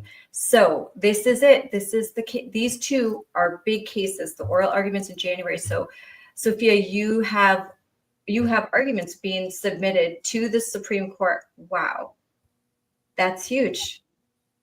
And we will be waiting on those decisions. Those are going to be really, really, really important. And then so you guys all better get ready, because you'll be asked to go on TV again. Like you said, it ebbs and flows. Exactly. You'll all feel like you'll get all these requests like, come on, do media. So I have one. If you all are interested in coming to Wisconsin, we would love to have you testify for the Saving Girls sports bills that we are trying to get passed here. So if you are interested in advocacy, I would love to have you guys fly out. We have Jennifer flying out in February. So I will let your parents know. And if you all want to come out and talk to our legislators, and our people and our parents who would love to hear from you, the invitation is there, because you ladies represent so well. You are so poised, so passionate. You're so inspiring, so young to be so smart. So like, I can't say enough great things. And your parents, I don't know them, but they have to be amazing, because they've raised some really amazing young women. So I so appreciate you being on the show. You're speaking from your heart, and you touch my heart. So I know that you're touching the hearts of so many that are listening out there. So thank you so much for being on the show. Thank you, Scarlett. Yeah, thank you for inviting us. Yes. It's great.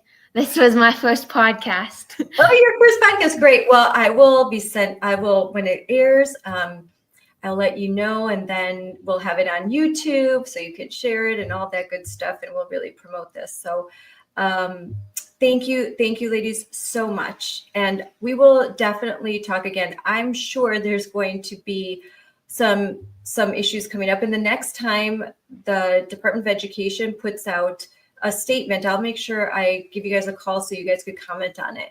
So you could be my regulars. You could be like my Gen Z commentators, like, hey, Linda McMahon just put out a press release saying that they are giving 10 days notice to so-and-so. I mean, there should be some good news coming from Oregon. I know that the Department of Justice has already issued lots of warnings saying you guys have got to follow the law, and there's only so long that they're going to be able to get away with what they're doing. It's not forever. So, I mean, my state is embarrassing. Like, look at Portland. They've tried to deploy the National Guard, and it's a mess It's a mess in Portland and the ICE facilities. I feel so bad, but this kind of got pushed to the back burner while all the ICE raids are going on. But yeah, my state is stubborn. It is, but it will come forward again, because inevitably track season will happen again, and then there will be more of these athletes, these males participating, and more girls, because of your example. They're going to say, no, I'm not going to compete, or they're going to do what Alexa did. They're going to get off the podium. They're going to find a way to be heard. And like you said, each girl, each family has to forge their own path. But whatever you do, don't do nothing. Because if you do nothing, then nothing will ever be accomplished. And if you live on your knees, that's not living. That's no way to live.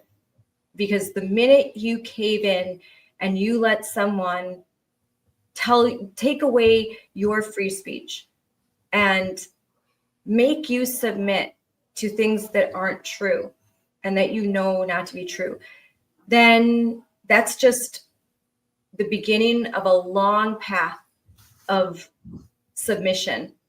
And I don't know any happy people who basically have compromised their whole life.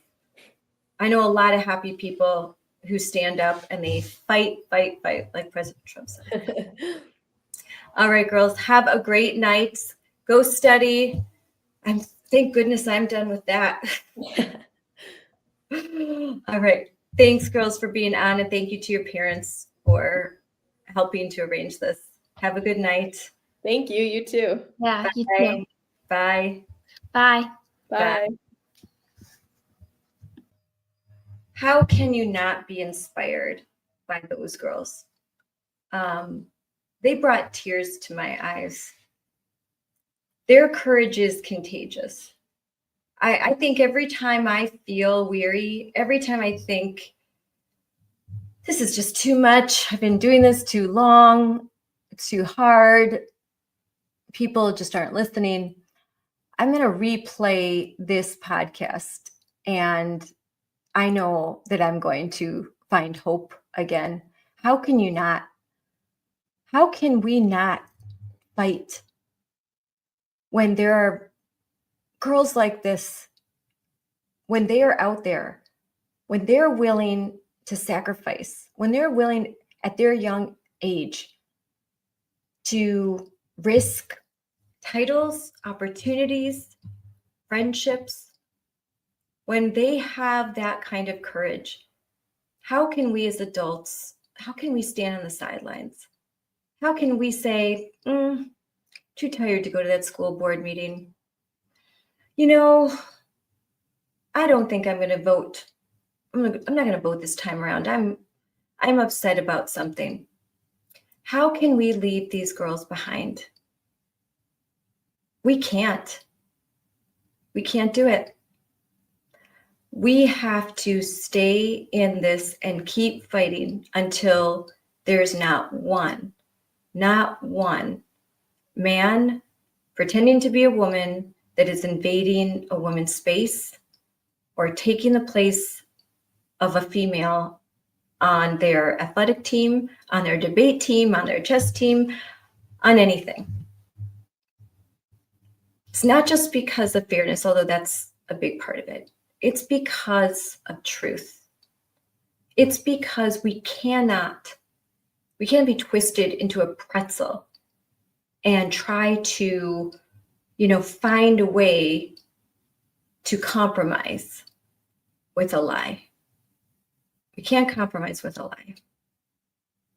There are two sexes, male and female.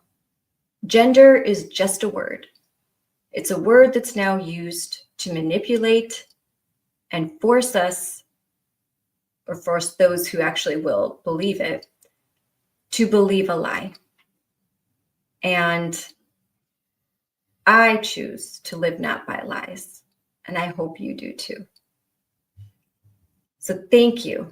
Thank you for joining me on this episode of Unleashed with Moms for Liberty. I'm Scarlett Johnson, and I could not be more proud to be an American right now, knowing that there are girls like that. There are girls like that. That means this country is worth fighting for, and I'm going to fight. So until next time, bye everyone. Dear Nike. Dear Nike. Dear Nike. Why won't you stand up for me? Why won't you stand up for me? Why won't you? Why do you claim to support women and girls? Yet when we need you most, you remain silent. Today, males are claiming our identity, our sports, our spaces. Men and boys are stealing opportunities, medals, trophies, and our future. It is not fair or just. In fact, it's often dangerous. Yet you refuse to use your platform to stand up. You say you're for social justice and progress. So why do you allow men's rights to come before ours? See, with a big platform comes an even bigger responsibility. You have a chance to do the right thing. Not just do the easy thing. So we're asking you, Nike. So we're asking you, Nike. So we're asking you, Nike. As the biggest voice in all of sports. Will you stand up for me? Will you stand up for me? Will you stand up for me? Will you stand up for me? Will you? Will you? Will you just do it?